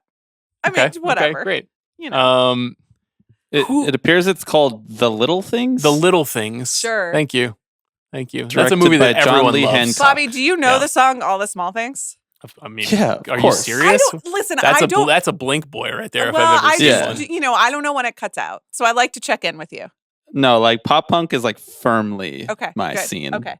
Vans Warped Tour, like that's my shit. Yes, I'm in there. Love it. Okay, good. One of my worst takes is that I think Dude Ranch is the best Blink-182 album. I don't think that's one of your worst takes. I think that's a defensible. Because everybody loves them from that point on, but Dude Ranch, that's my thing. Which one is that one? I'm Googling it. Okay. I had all of them. It's their breakthrough, I would say. But it's not the mega selling. It's the one with Damn It. Oh, okay. Sure. 1997. I was 14 when this album came out. Sick. Okay. Not like it was targeted at you or anything. Yeah, it hit pretty good.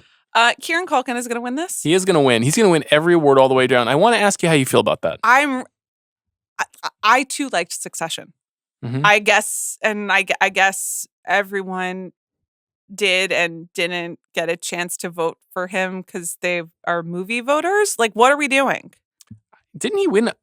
He did Emmys for Succession. Sure, but I guess if you're in the Academy of Motion Pictures, maybe you're not an Emmy voter as well. I don't know. Like, he's great. I love him. I thought he was good playing himself in this movie that I liked, but I'm not as high on as you and Joanna. Okay. No, I mean, I think it's it is good, and I had a nice time watching it, and there was something reassuring of like, oh, they're still making Sundance movies like this. Yeah, I think there are some obviously fixed limitations to that movie. I think with movies like that, it's about as good as we get these days, and I felt that the first for me at least, and I felt that the first time we saw it, and it was very much when I have listened. Jesse was on the show, and then listening to Jesse a lot, doing the rounds, promoting the movie. It's clear that he keeps identifying himself as a playwright, and it's very much a play. Yeah, sure. It's got 6 characters. They're on a journey. Right. The scenery is not everything. Obviously, there are a couple places the film visits that are essential and crucial location-wise. But if you think of it in this kind of contained way, I think it works a little bit better. I agree that Kieran Culkin, if not playing himself, is playing a very familiar Kieran Culkin archetype of like nervy, talky, little scary, little sad Motormouth. Like that's what he does. He's the best in the world at it. He's Kieran Culkin, right? Everybody likes him. Everybody thinks he's good. He carried Succession at times. All of these other performances to me are fascinating and great in many ways. All of them. I think that even Edward Norton, who I like to joke about on the show, sure, but who was like basically my favorite actor from 1995 through 2005, I think is like fantastic and a complete unknown. Yura Borisov, we raved about, and Nora, he's like the soul of that movie. Yeah. Guy Pearce, I'll wait for you to see it. I think it's him doing, in many ways, a culmination of like his on-screen persona. Right. Jeremy Strong. Did you see The Apprentice? Not yet. As I was looking at this, I was like, oh, I gotta watch it because I didn't want to, it came out 2 weeks before the election. You and Brian did an episode about it, right? And you were like, more innocent times when you were like, will this matter? I forgot to thank Brian, who did 2 episodes with me too. Yeah, that was a while ago. He liked it more than I did. Right. But both performances are great. We'll get to Sebastian Stan in a minute too. And that's a very transformative, methody kind of performance, Yeah. And then Denzel, who's just having a ball, who carries that movie. I mean, I can't even imagine the movie without him now. I guess it's time to talk about that movie since we're not really going to talk about it. You were keeping the faith for a long time. That it would be good? Yeah. Well, I wanted to have fun, and I did have fun. I went at 10 a.m. by myself, like, mom's morning out, and it was like incredibly sloppy. Just both, which doesn't make sense in the sense that they had a playbook for what that movie was going to be, and it was the first Gladiator. But yeah, just everyone's in a different room at some point, like talking, and I guess they edited it all together. I also did not know that those were intended to be baboons until I listened to you and Chris talking about Gladiator 2. You thought they were just ancient monsters? Yeah, I thought it was like a weird, like mythical mammal that had since gone extinct, or was like Ridley's imagination of what an animal would be. But so that's tough CGI. I'm out on CGI animals.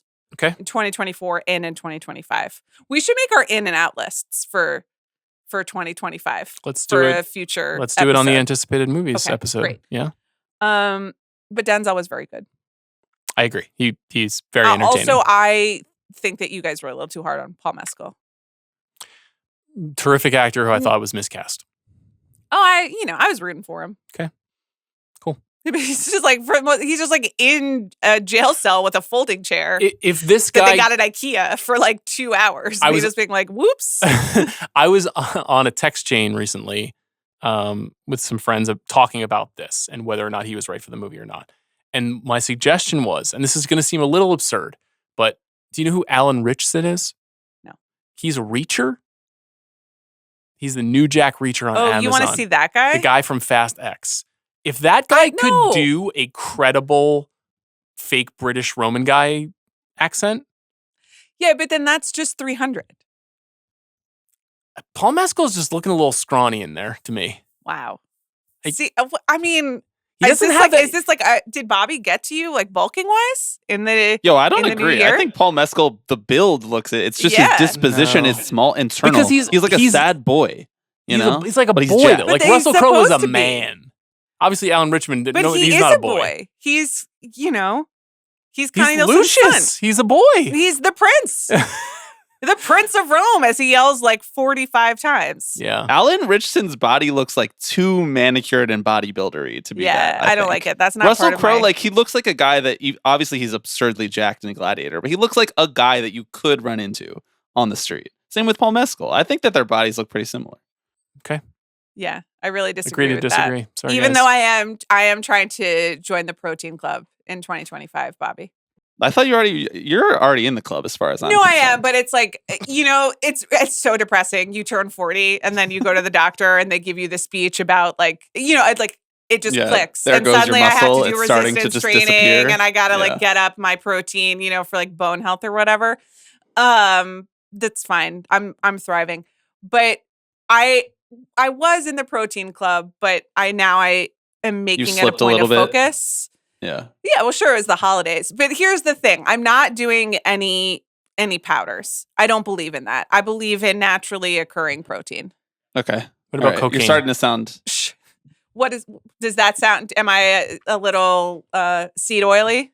Not necessarily. I think a lot of people believe in the whole foods being better for you. That's probably pretty proven science. But if you go too far down this road, you might be in the Yossi Salic zone, which, as Sean can tell you, is a dangerous game to be playing. I've heard tell. Yossi still and I haven't been on a podcast together. It's happening soon. Okay. It needs to happen. Maybe we can just have Protein Club. I believe she specifically requested joining you to discuss the new Bridget Jones film. Oh, wow. Which is a big interest of hers. Do you know what happens in that movie? No, I don't know anything. You haven't read the book? Do you want me to tell you? In what universe have I read like the fourth Bridget Jones novel? Have you read the first Bridget Jones novel? No. Have you not? Would you read it? Would you read it for me? What just got into you just now? Like, go back 90 seconds. What did you think was happening? Did you think I was going to say, of course I read it. I loved it. Oh my God, Bridget Jones 4? Incredible. Okay, but I guess not 4. But you really haven't read the first one? The first Helen Fielding novel? No. If I give it to you, we read it before Bridget Jones's... I'll read 12 pages. No, you have to read the whole thing. It's a lovely book. No? It's really funny. I've seen the film. What? It's different. I like the film. Okay, it's different. Okay, all right. I almost put it on my long list, by the way, but then I found another movie to fill the slot that I think is more important. Bridget Jones's Diary, for 25. 2001. Well, that's an example of a kind of movie I would love to keep in the mix. Well, but there's another movie that actually needs to be in the mix instead. Okay. I think I know what you're talking about. You should read Bridget Jones' Diary. I'll give it to you. I mean, I'm not really going to do that, but I hear you. Okay. I got you. Salute to you. Yeah. Congrats. And then Yassi and I can talk about protein. Yeah, she has a couple of other things she wants to discuss with you, but I'll let you guys sort that out. You guys are either going to be like the best friends of all time, or maybe like eye gouge each other. And we'll see. Should be interesting. Best motion picture animated. Okay. Flow, Inside Out 2, Memoir of a Snail, Moana 2, Wallace and Gromit: Vengeance Most Foul, and The Wild Robot. Foul with a W. Fowl. It's about chickens. It is. I've seen the film. So how many of these have you seen? 2? One. Inside Out 2? Yes. You haven't seen Wild Robot? No. That could be like a good Knox movie. It's not, because it's not like junky. Everyone says that it's like really emotional. It is very and emotional. Like lots of crying. And it's such a crazy parent movie. No, but I'm still so. Yeah, it would hit you hard, I think. You know, all of the. It's really well done. The protective layers are really off the first couple of months. So I don't think I'm ready for it. But I mean, obviously I'll have to see it before the Oscars. Okay, so you're kind of flying blind here. Yes, you know, which in some ways is just being my most honest self. Wild Robot again? So I picked Flow. Well, you picked Flow? Now, okay. This is probably my biggest reach. And I think I'm reaching towards kind of in that brutalist galaxy brain hive where I'm like, are the globes a little bit snootier than we think they are? And if they choose Flow, I think that will tell us a lot about how they think about some of these things. Okay. The Wild Robot feels like the safe choice and probably the right choice, but I'm going with Flow. Okay. Have I hedged enough? Yes. Best motion picture. Flow's about a cat. Flow is about a cat, and there's a series of animals. Right. A dog, a capybara. Is it going to make me cry? I don't think so, but it's very interesting. It's essentially silent. There's no dialogue. Okay. It's just the animals. Would Knox like it? He would be entertained by it. Yeah. Okay. Yeah. It's just not antic and crazy animation, which I know you appreciate. Like it's much more experiential. Mm-hmm. But there is an aspect of it that is almost like a screensaver, which is good and bad. That might really work for Knox. You should try it. It's a beautiful movie. I think I'm going to have the filmmaker on the show later this month. Best motion picture non-English language. So you're a little behind on these as well. I've only seen Emilia Perez. Okay. So the nominees are Emilia Perez, All We Imagine Is Light, The Girl with the Needle, I'm Still Here, The Seed of the Sacred Fig, and Vermilio. Emilia Perez. That's what I chose as well. Yeah. You know, the movies that are the like official chosen international features this year that are competing in all the awards races didn't really hit with me very well. And there are a bunch of international films that I loved from this year, but for whatever reason, this crop, The Girl with the Needle is quite interesting. Very, very, very hard movie to watch, and I'm not sure it's a good time for you to watch it. Okay. That kind of needle. It's worse than you can ever imagine, honestly. Okay. It's very grave. It's from Denmark, but the cinematography in it, black and white, is beautiful. I wouldn't be surprised if it got like a little bit of a nudge over the last couple of months, even though All We Imagine Is Light and See the Sacred Fig are very, very well reviewed, and the Brazilians love I'm Still Here, and they're pushing for it very hard on social media, which you will find out soon when you start sharing on Blue Sky. Okay. The Brazilians are... They're a spirited base supporting the film. I'm Still Here. No. They are big on Blue Sky as well. I think all social media. Well, I mean, I know that. Anywhere where the international feature film race is being discussed, they are there. Okay. Okay. Best original score. We're matching on Emilia Perez in the previous category. Best original score, Conclave. Mm-hmm. Actually, let me read the actual nominees' names because I wrote them down. Hold on. Best original score, The Brutalist, Daniel Blumberg. Challengers, Trent Reznor and Atticus Ross. Conclave, Volker Bertelmann. Dune Part 2, Hans Zimmer. Emilia Perez, Clement Ducal and Camille, and The Wild Robot, Chris Bowers. So, Dune Part 2 is not eligible at the Academy Awards. Right. But Wicked is. Okay. I I don't totally understand that. people insist that there's a lot of new music in Wicked. Maybe that's the case. I don't know. Okay. I went with Daniel Bloomberg for The Brutalist. I know you've been talking a lot about how beautiful it is. It's just massive. Okay. And more is more. And it helps the movie. It thrusts the movie forward, and it's a very long film. That being said, I could see anything winning here. Yeah. I'm sort of at a loss.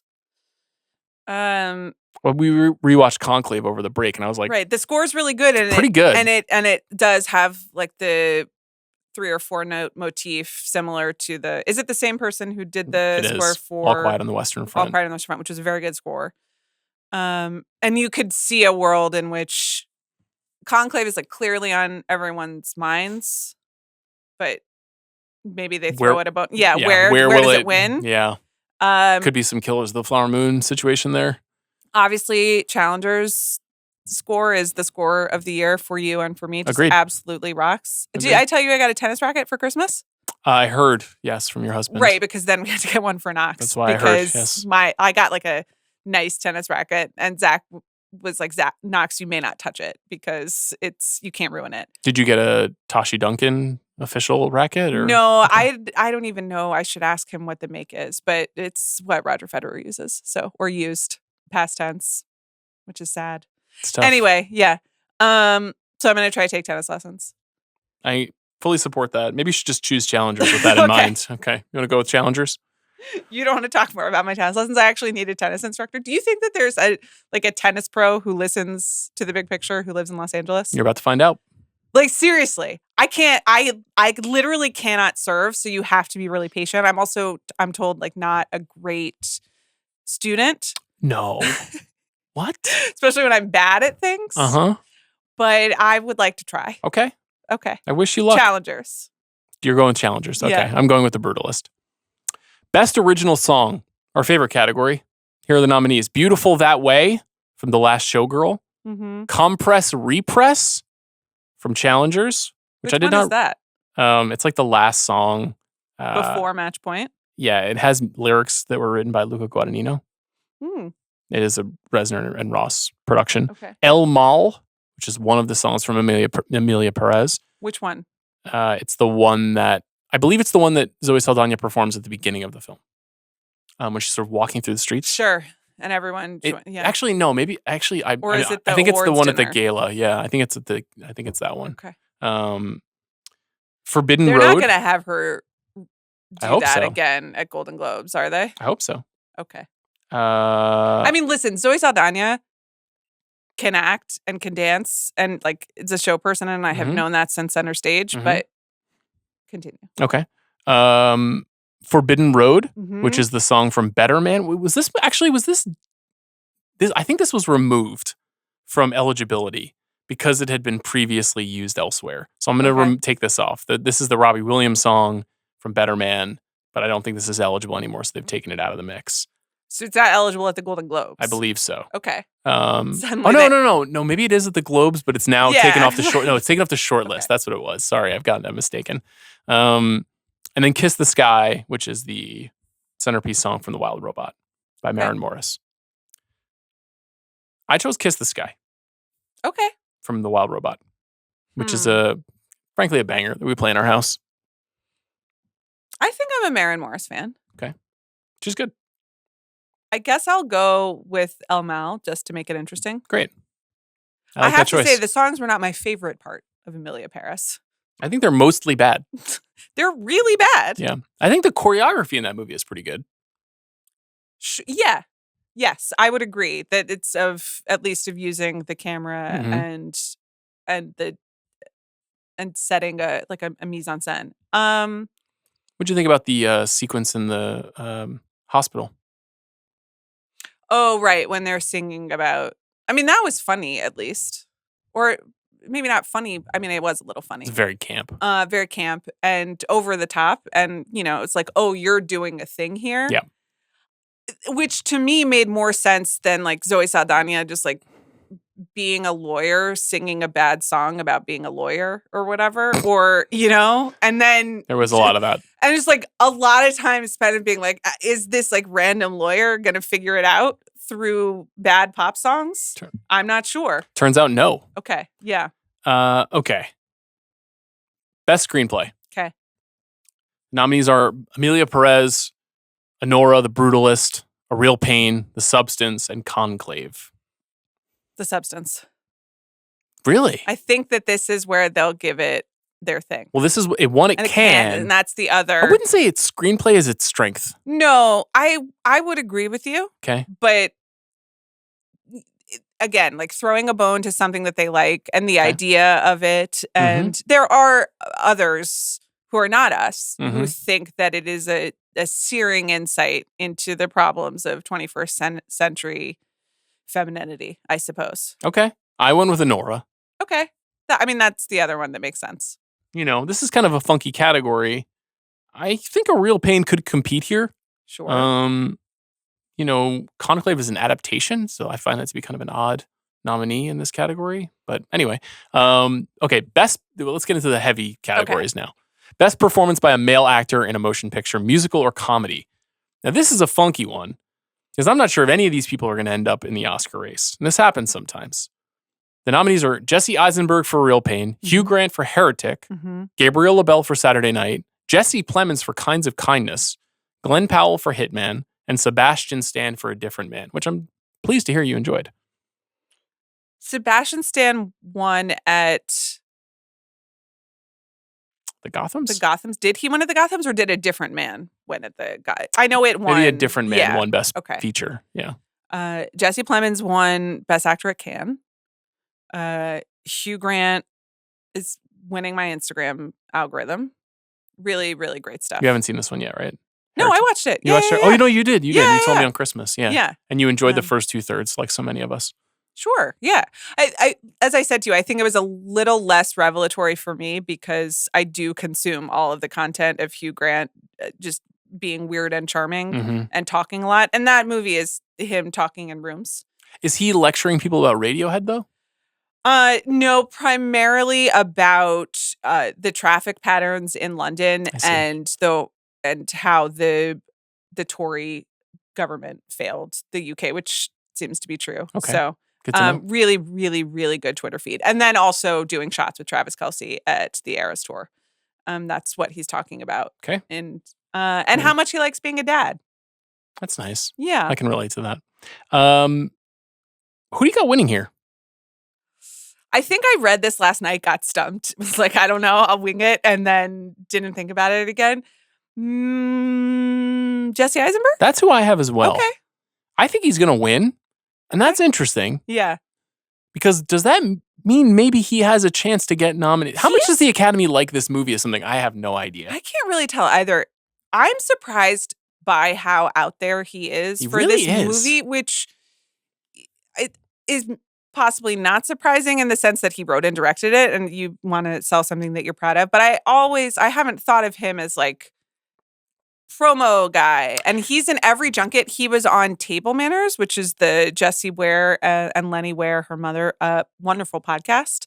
But he's doing everything. He is. His WTF episode is excellent if people like that show. He's obviously a brilliant guy and a great talker, but you're right that he doesn't usually go out of his way to flood the zone. My suspicion, I have no fucking idea. My suspicion is he was very happy to see the positive feedback for the film out of Sundance and was like, okay, I'll put my weight behind this because he's very happy that people seem to like the work so much. And he's written a lot of screenplays, he said, and he's only directed 2 movies. So him winning here there could be some interesting knockdown effect on that. Okay, best performance by a female actor in a motion picture, musical, or comedy. Amy Adams in Night Bitch. Cynthia Erivo in Wicked, Carla Sofia Gascon in Emilia Perez, Mikey Madison in Honora, Demi Moore in The Substance, and Zendaya in Challengers. It's maybe the last time I'm able to say the word Night Bitch on this podcast. I saw Night Bitch. Yeah, and you were what on it? I liked it more than I think you or I thought I would. Yeah. I would say that our expectations were below this table because historically I have not responded to the films of Marielle Heller or Amy Adams or Momcore. or dogs. Yeah. So yeah, wow. Wow, kind of a tic-tac-toe for you. You and Joe and Rob did a great episode, and I agree that like the genre, the dog thing, it didn't work. It didn't land. I also didn't totally understand the setup. Besides, like the librarian is a mom dog too. Anyway, I thought that the parent and the mom stuff was insightful, and as you said, like comes from I recognized it, and I recognized some of it in the there's a great monologue where she's talking about, I know that everyone will tell me that I shouldn't have held him when he was a baby because now he won't sleep by himself, but he was just so cozy and something. And I had all the moment, I'm like sleep training right now. And I was like, yeah, you should not have held him. But then how can you know? So it was definitely engaging and very specific. You know, I've been at baby music class too, and felt the way that she felt. So I give it credit for that. I said it on the show, but there's just not a lot of movies about this. Yeah. And it's something that millions of people experience every day. Yeah, and you said on the show, you theorized that it's because people just like don't want to be around it. And I like once you've done it, yeah, you don't want to revisit it. Memory hole it, yeah. I mean, I'm so glad to be here and not in, for the same thing. So I think that had a lot of truth of like, I the last thing that I want to do is watch or, make art about. I think one aspect of it too is that a lot of women who want to make films don't want to be put in the box of you're making a film about this thing that men don't understand or don't relate to. And, for many years in the movie business, like women had a certain kind of a job and and they were trying to break convention and they could hang with the guys or whatever the expectations were. And so now we're in a time where, like, in theory, there's a little bit more balance between couples in parental relationships. And so this kind of movie can come to the surface, but like I couldn't think of any other movies that are about raising toddlers. Like, Look Who's Talking. Well, there's no movies about this. Here's the thing also is that it's not totally about raising a toddler. As you pointed out, as Eileen, your wife, pointed out, like that is a basically angelic toddler. The toddler is too good. And Joanna made a really great point about how this is really the woman version of how do I like be an artist and the struggle of being an artist. Kind of a brutalist sequel. Sure. So, and I understand everything that you said about female directors not like wanting to be siloed. And so you don't even want to touch this actual topic. You would have to, metaphorize it. But I'm still waiting for the great, like, toddler as a demon. I mean, I guess it is like every horror movie. It has been shunted off to the imaginaries of the world. They are just... They can be tough. It's amazing. Yeah, they can be tough. I mean, I was telling you a year ago, I was like, kid. No. But it's just, it is like another otherworldly figure like takes over and you're just like, wow, this is insane. We're getting through it. Yeah. Best performance by a female actor in a motion picture drama. Mikey Madison. I have Mikey Madison too. Yeah. I think she's going to win. If you told me Demi Moore won, I wouldn't be shocked. Yeah. She has the coveted Gwyneth Paltrow defying Academy rules endorsement in order to post on Instagram. I don't know whether Gwyneth has been sanctioned, but... By whom? The Academy. And how would that happen? So Gwyneth was would she be banned? It was Gwyneth and your beloved Edward Norton, who were patient zeros in the Andrea Riseborough affair. Yeah. But that is like literally, and honestly, I do think that Gwyneth's Instagram post about Andrea Riseborough was from a private screening and Demi Moore was also in the picture. So, and then she posted on Instagram recently being like, get this woman a nomination for The Substance, which you're not, listen, we read the rules. I'm not supposed to do that. Yeah, but Gwyneth is too powerful and I love her forever. Okay. Demi Moore could win. I think Mikey Madison's going to win. I think she's on a track to run the table here. We'll see. Okay. Female actor in a motion picture drama. The nominees are Pamela Anderson for The Last Showgirl, Angelina Jolie for Maria, Nicole Kidman for Baby Girl, Tilda Swinton for The Room Next Door, Fernanda Torres for I'm Still Here, and Kate Winslet for Lee. So unlike the male acting categories, I think you're going to get a little bit of column A and column B here, mixing drama and comedy or musical. How many would you say out of the drama nominees will make their way to the Academy Awards, if you had to guess? 2? Maybe 2. Maybe 2. Now, my pick is indicative of who I think is going. So I'm choosing Nicole Kidman to win. That's exciting. That could be way off. I don't really know. I do think I have Nicole Kidman on my big bet because do you? With the Oscars, the money is always bet on Nicole Kidman. I still haven't seen Baby Girl. I'm so excited. I was supposed to go and everyone in my house got sick. I'm going to see it before we record next week. I mean, Harris Dickinson. We don't need to There's talk a lot about to it. report on. We don't need to talk about it.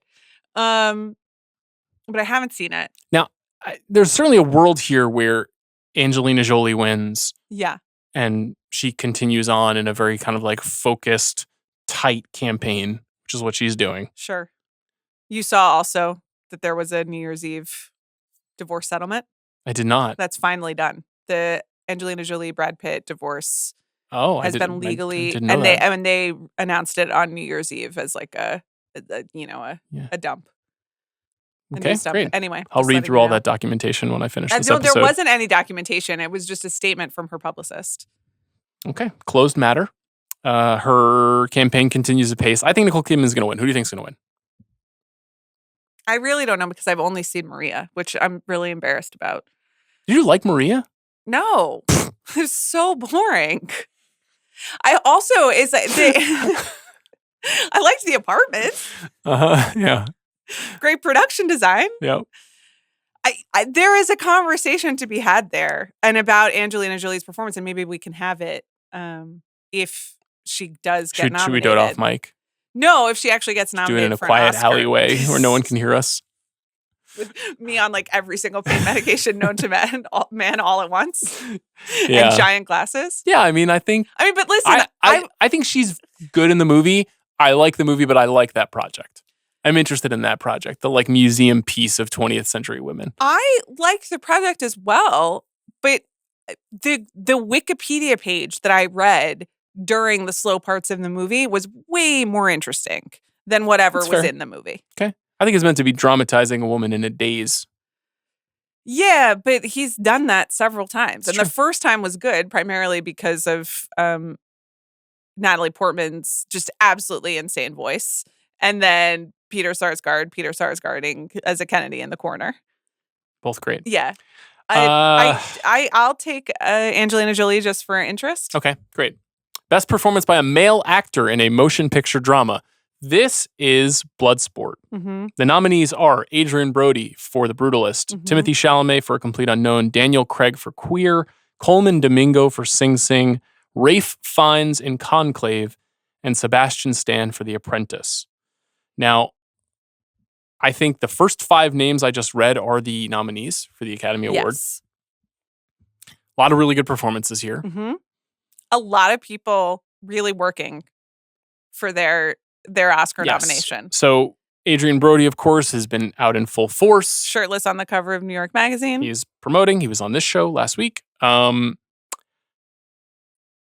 Craig doing what he does. He's also promoting the movie pretty aggressively. A movie that not a lot of people have seen, Queer, but that there are high marks for his performance as a kind of William Burroughs stand-in. He is now like one of the faces of Loewe, which is one of Jonathan Anderson's brands. And Jonathan Anderson did the costumes for both Queer and Challengers and is a major designer. Coleman Domingo, the Sing Sing campaign has restarted. Yeah. It's being re-released this month. You did. I think obviously he's beloved in the community as well. Ralph Fiennes has decided to start campaigning with Andy Cohen and Anderson Cooper on the CNN New Year's Eve special, like you do. Sure. And it was very funny. He did the Demure meme and it was hilarious. I think he was also on Watch What Happens Live with Juliette Binoche. She also went into the Criterion Closet with Juliette Binoche. Oh, they were doing reunion stuff? Yeah. Well, no, they're in a new movie together. Oh, they are? Yeah, which is called The Return, but is about a very focused segment, no, I'm not kidding, of the Odyssey. We didn't even... I forgot to mention this. Yeah, you didn't respond to that text message. Both times. Well, the first, it was a day where you sent one text message that was just incredibly hostile that I was not going to respond to. But then the second one was a good one, but then I was just busy. Christopher Nolan is adapting the Odyssey. Yeah. Now, I would say roughly 80% of the episodes we made while you were out was about what Christopher Nolan was going to do next. CR cooked often. Turns out what he cooked was spoiled rotten because he was wrong on all accounts. This is not a helicopter movie. It's not a vampire movie. It's not any of those things. So you don't know that there are no helicopters involved in this telling of the Odyssey. You don't know. I don't know. You don't know. It could be a modern day telling of the travels across and it keeps crashing. Land, time, Scylla, and Charybdis. And then he has Cyclops. To fix it? Yeah, it's possible that's his boat. But I think more likely it's an ancient tale. Okay. You think it's set it's contemporaneous with Homer? You know what? I'm not ready to say. I don't really know. Okay. Is Tom Holland Odysseus? I assume it was Matt Damon. Okay, good. Right? Yeah. I mean, I hope so. I feel like he's at a good age for that, actually. Yes. But you know. And then I guess maybe Tom Holland is Telemachus. Okay. Precisely. That's what has been suggested. So I would say Who's Penelope? Not Zendaya, not Charlize? Is Charlize in this? She is. Oh, or Lupita? Oh. Lupita Nyong'o is also in this. Okay. So many fucking people in this movie. Okay. There's like a ton of movie stars in this movie. And I'm playing the Cyclops. Super excited. What if they just put it's Universal, right? What if the Cyclops minion is the Cyclops? Oh, that's a good bit.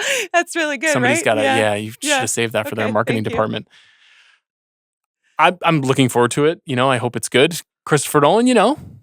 Sometimes it's great. Sometimes it's not. I was surprised. This is really in your core realm of interests. It is, but I don't know. In fact, you gave a book of mythology to my daughter for Christmas. A beautiful book that I know you were raised on. Yeah, it's if you don't know the D'Aulaire's Book of Greek Myths, it's really, really very beautiful. We zeroed in very tightly on Aphrodite, as you might imagine, given Alice's interests. So we've read that page many times. But I mean, I still can see that art in my head. It's so beautiful. I think it would be cooler if this actually were a helicopter version of the Odyssey. A modern day. Yeah, in my opinion. If he is doing his swords and sandals, searching for my wife who is alive this time. I mean, the ultimate wife guy or dead wife guy. Yeah. Well, I mean, there's another thing. I don't know. It might tweak the parts of Oppenheimer that I found insufferable for me. Okay. But we'll see. Well, let's talk quickly about Timothée Chalamet. So obviously he's on a press run for the ages, right? He's been on College Game Day. Incredible. He has been doing meme content. He had help with that, right? I mean, an incredible performance. But here's what I'll say. I think he's making a lot of choices based on personal taste. I think showing up on Theo Von. I think I watched last night his appearance on Nardwuar. Are you familiar with Nardwuar? Yes. And I'm a longtime music journalist, hip hop head. I've watched many a Nardwuar interview in my day. This is among the best ones. There's a moment early on when Timothée Chalamet is handed a vinyl copy of an early Common single. Okay. I Used to Love Her, just his metaphorical ode to hip hop. And hearing Timmy explain who Common is, and what he means to him and what he means to his heroes who were musical artists who were, to quote him, Kid Cudi and Lupe Fiasco. Okay. And what that era of Chicago hip hop was just fucking fascinating. There's no way that he showed up on the Nardwuar show with all of his Bob Dylan, micro knowledge, which is what he brought to the show, and his New York hip hop kid thing and his theater kid thing and his nervy shout out to this guy. All of that, I could feel him doing a thing that he was comfortable and excited to do. Yeah, of course. So and he did a bunch of things been like a consumer of the show. Yes. Is he a huge college football fan? I don't know. Right. Obviously, a lot of people have said it's not hard to memorize stats when you're an actor, but most of the hits that he's done, he's either been super high energy and funny, Yeah. There was that really funny interview he had with Saoirse Ronan. I don't know if you saw it on social media where they like did a screening together and then they sat on stage and talked and told stories. He's having a ball there, and Saoirse's clearly over him in many ways. And there was one other one that I just watched one with I think Vanity Fair. It was James Mangold, him, and Monica Barbaro, and they were breaking down a scene. Right. And he doesn't say anything for the first 7 minutes of a 10-minute video. And then at 7 minutes, he just like takes over. And I was like, whoa, he really is. He is the chosen one now. Like he's holding like $5,000 sunglasses and he's wearing a polo rugby. And I was like, oh man, like it's not Leo, but it's like it's a contemporary version of that thing. I mean, he has been like for I have been calling that for years. I've just been feeling it so deeply now really with happening. This press run. And he's obviously, I mean, you'll see the movie, but as well as you can do it, I think he did it. Yeah. Okay. So I think he's going to win. Do you think he's going to win the Oscar, or are you talking about your Golden Globe prediction? I think he's winning the Golden Globe, and I think he's going to win the Oscar. I mean, there's obviously a Ralph Fiennes "It's Time" case to be made, and Ralph Fiennes is he's very charming. good in Conclave, which is a movie I've seen twice, and that's kind of where that's my summary. It's a movie I like. It's a movie I like. If you were like Adrian Brody's winning again, I wouldn't be shocked. Right, but he's giving a major performance, but he's already won. So I'm going Timmy. Who are you going with? Well. You okay? Yeah. Best director: Jacques Audiard for Amelia Perez, Sean Baker for Honora, Edward Berger for Conclave, Brady Corbet for The Brutalist, Corley Farja for The Substance, and Pyle Kapadia for All We Imagine as Light. I picked Brady Corbet. You did? I did. Okay. I, for whatever reason, think that this body is going to be more pro The Brutalist than the Oscars. Interesting. I don't know why I feel that. I think because it's more of a critical group, and The Brutalist has obviously done very well with critical groups. It is a big statement. Right. It's not necessarily a comforting Oscar film. Mm-hmm. So, and I think just the idea, like kind of how he pulled this off and how he mounted this big movie and this grand statement and did it independently. And it's a movie full of choices. Mm-hmm. And not that The Substance isn't, or All We Imagine Is Light isn't, but it feels like that feels like the pick for me. I don't think I would say that about the Academy Awards right now. I think if I was picking the Oscars now, I would probably pick Sean Baker. Yeah, I think I'm going with Sean Baker here. Okay. In part, just because it's not fun to pick a movie I haven't seen. Yeah. And also because it's so weird that Honora is consensus. And also is starting to have that tinge of like, we've been talking about it for so long. And we think it's the presumed frontrunner for so long that now we're like looking for other angles. Totally. You know? Totally. But I'll stick with Sean Baker. Okay. And a movie I love. Best Motion Picture Drama. The nominees are The Brutalist, A Complete Unknown, Conclave, Dune Part 2, Nickel Boys, and the first time we were saying this movie's name is September 5. I keep forgetting to watch that. I need to watch that. I think you can see it at home. Yeah, no, I know. It's pretty good. Yeah. I'm gonna watch it. That's one that I would watch with Zach. So we got to. I think you guys will enjoy it. Yeah. I don't know if it's on the level of these other films that are in this category. Right. This is these other films here are the best movies of the year. You know, I'm a little lower on A Complete Unknown and Conclave, but like Nickel Boys, Dune Part 2, and The Brutalist. Complete Unknown is 63 on your list? That might have been a mistake. Okay.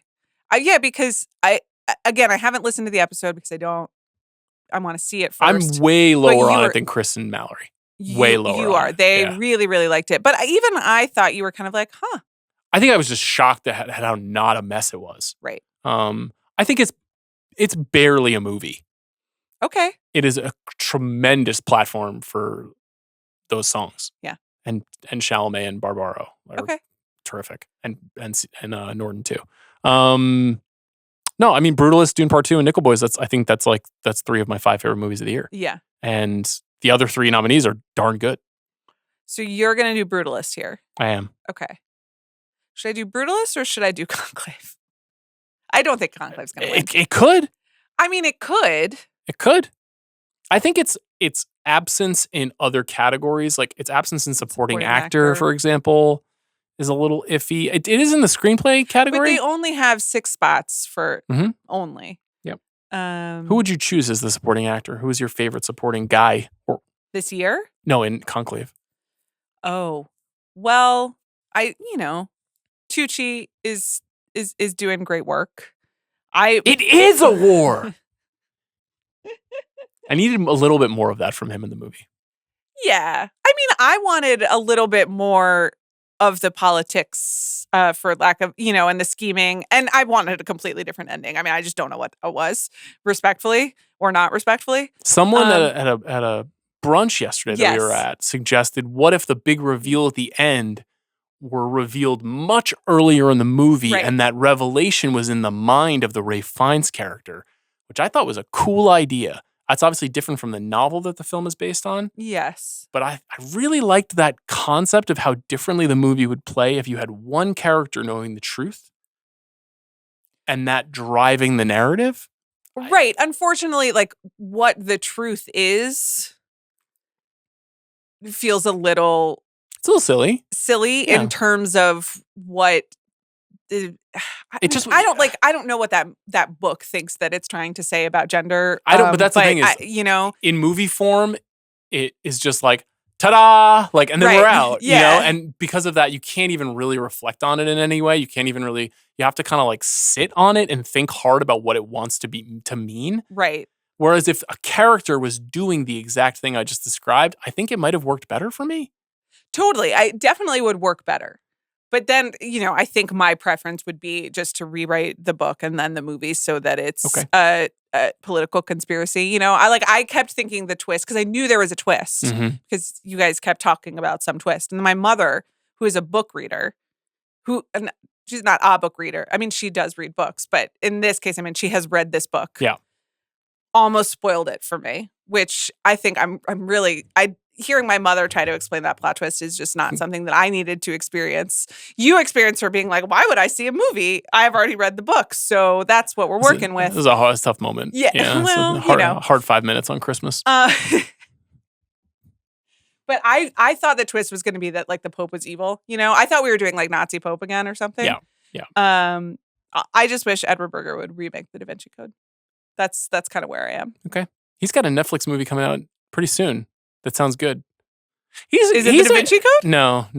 It looks something good, like Conclave. When all the popes have umbrellas. Oh, the staging and the way it's edited is it's a silly movie, but it looks amazing. It looks great. The whole I'm making a Renaissance painting in modern times thing. Beautiful. That was just a good idea. It looks great. Okay, so I've got The Brutalist. You are going to go Conclave or no?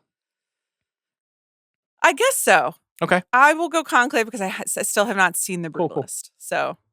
Best motion picture, musical or comedy. This is our last category. Okay. The nominees are Nora, Challengers, Emilia Perez, A Real Pain, The Substance, and Wicked. I've chosen Wicked. You are going to do it? I have. I don't feel good about it. Okay. I hope. Maybe, you know what? I'll do it with you. Because I did Sean Baker for director, so maybe they'll do that. Then they'll do the split. I have no confidence in any of my picks. Will they give drama Outlast or comedy or musical Outlast? It's a great question. Historically, they do drama. Mm-hmm. But this year? Maybe they'll do comedy. It's the Golden Globes are totally made up, even within the context of made up awards shows. Mm-hmm. They can do whatever they want, as they have made it clear year after year. So sure, put it last. Will there be more nominees for Best Picture in musical or comedy or drama? Let's see. So you've got 1, 2, 3, 4, and probably Nickel Boys. So you've got 5 out of 6 in drama. I agree with you guys that Nickel Boys right now, again, I haven't seen it because I got to see it in a theater, but it does seem like it's trending. It needs a little bit of a boost. Needs a little bit of a boost. I did, like I said on the show. It's rolling out, right? It's rolling out in New York and LA right now. It's going to play really well with the Directors Guild. I don't know about the group at large because it's hard to sit through, and I think it's going to be hard to stream. So if you're watching on the portal, right, I'm not sure. Okay. The idea of like Nickel Boys and The Substance being two versions of narrative extremity that are very unlike anything the Academy ever recognizes makes me think that maybe there's something else going in there. And we're not thinking about it. I could be wrong. But that's always where we're wrong. And the last few years, for sure. And the more avant-garde or, more frankly, original movies do get in at the expense of your A Complete Unknowns. They have. I was thinking recently of how like Michael Haneke's Amour had like 4 Oscar nominations, and how like that. You're right that these things do sometimes. Remember how Zach and I went on an early date to see Amour? I was just thinking, like, and now you'll get to die together. That's so great. But I have told that story several different times on this podcast, but it is like. The Step Up series or whatever, where like you check in with that story every 5 years, and every 5 years into our marriage, it really means something quite different. Yeah. So, let's circle back in 5 years on that one. Yeah. Musical, Wicked, let's see. Honora, yes. Amelia Perez, yes. 2. Wicked, yes. 3. I really do see a world where Substance goes in. So to answer your question, still more films from drama, but I think you don't think A Real Pain's going in? Oh, I forgot about that. Yeah, 1, 2, 3, 4. Because it could be 5 and 5. It could be 5 and 5, and just Challengers and September 5 are the ones that are left holding the bag. I mean, once again, comedy here is doing. Are any of these movies comedies? I guess A Real Pain, which is a movie about deep trauma. The Substance might be the funniest movie out of all these movies. That's true. Honora obviously has that screwball thing in the 30 minutes in the middle, which is great, but like what a fucking gut-wrenching movie at the end. That's true. Okay. Well, those are our picks. We'll be back Sunday night. I could go 0 for 20. I don't really care. Yeah. You think you'll be fired if you do? I don't know. We should call Bill. Okay. Yeah. Is Amanda out if she goes 0 for 14 at the Golden Globes? Honestly, we should do that. That'd be exciting. It's a good little segment for us. I'm going to see Bill shortly. I'll ask him. Okay. Welcome back. Thank you. We really missed you. I missed you guys. I'm thrilled to be back.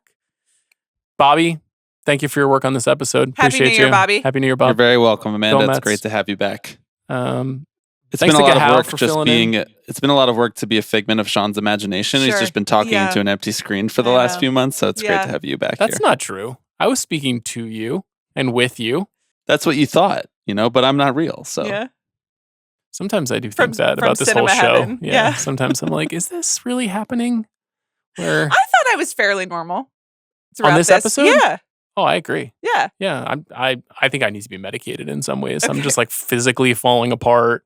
Mental health is weakening by the day. There were definitely, I would say, between 8 and 15 times during this episode where I went to reach for a word and the language just wasn't there. Yeah.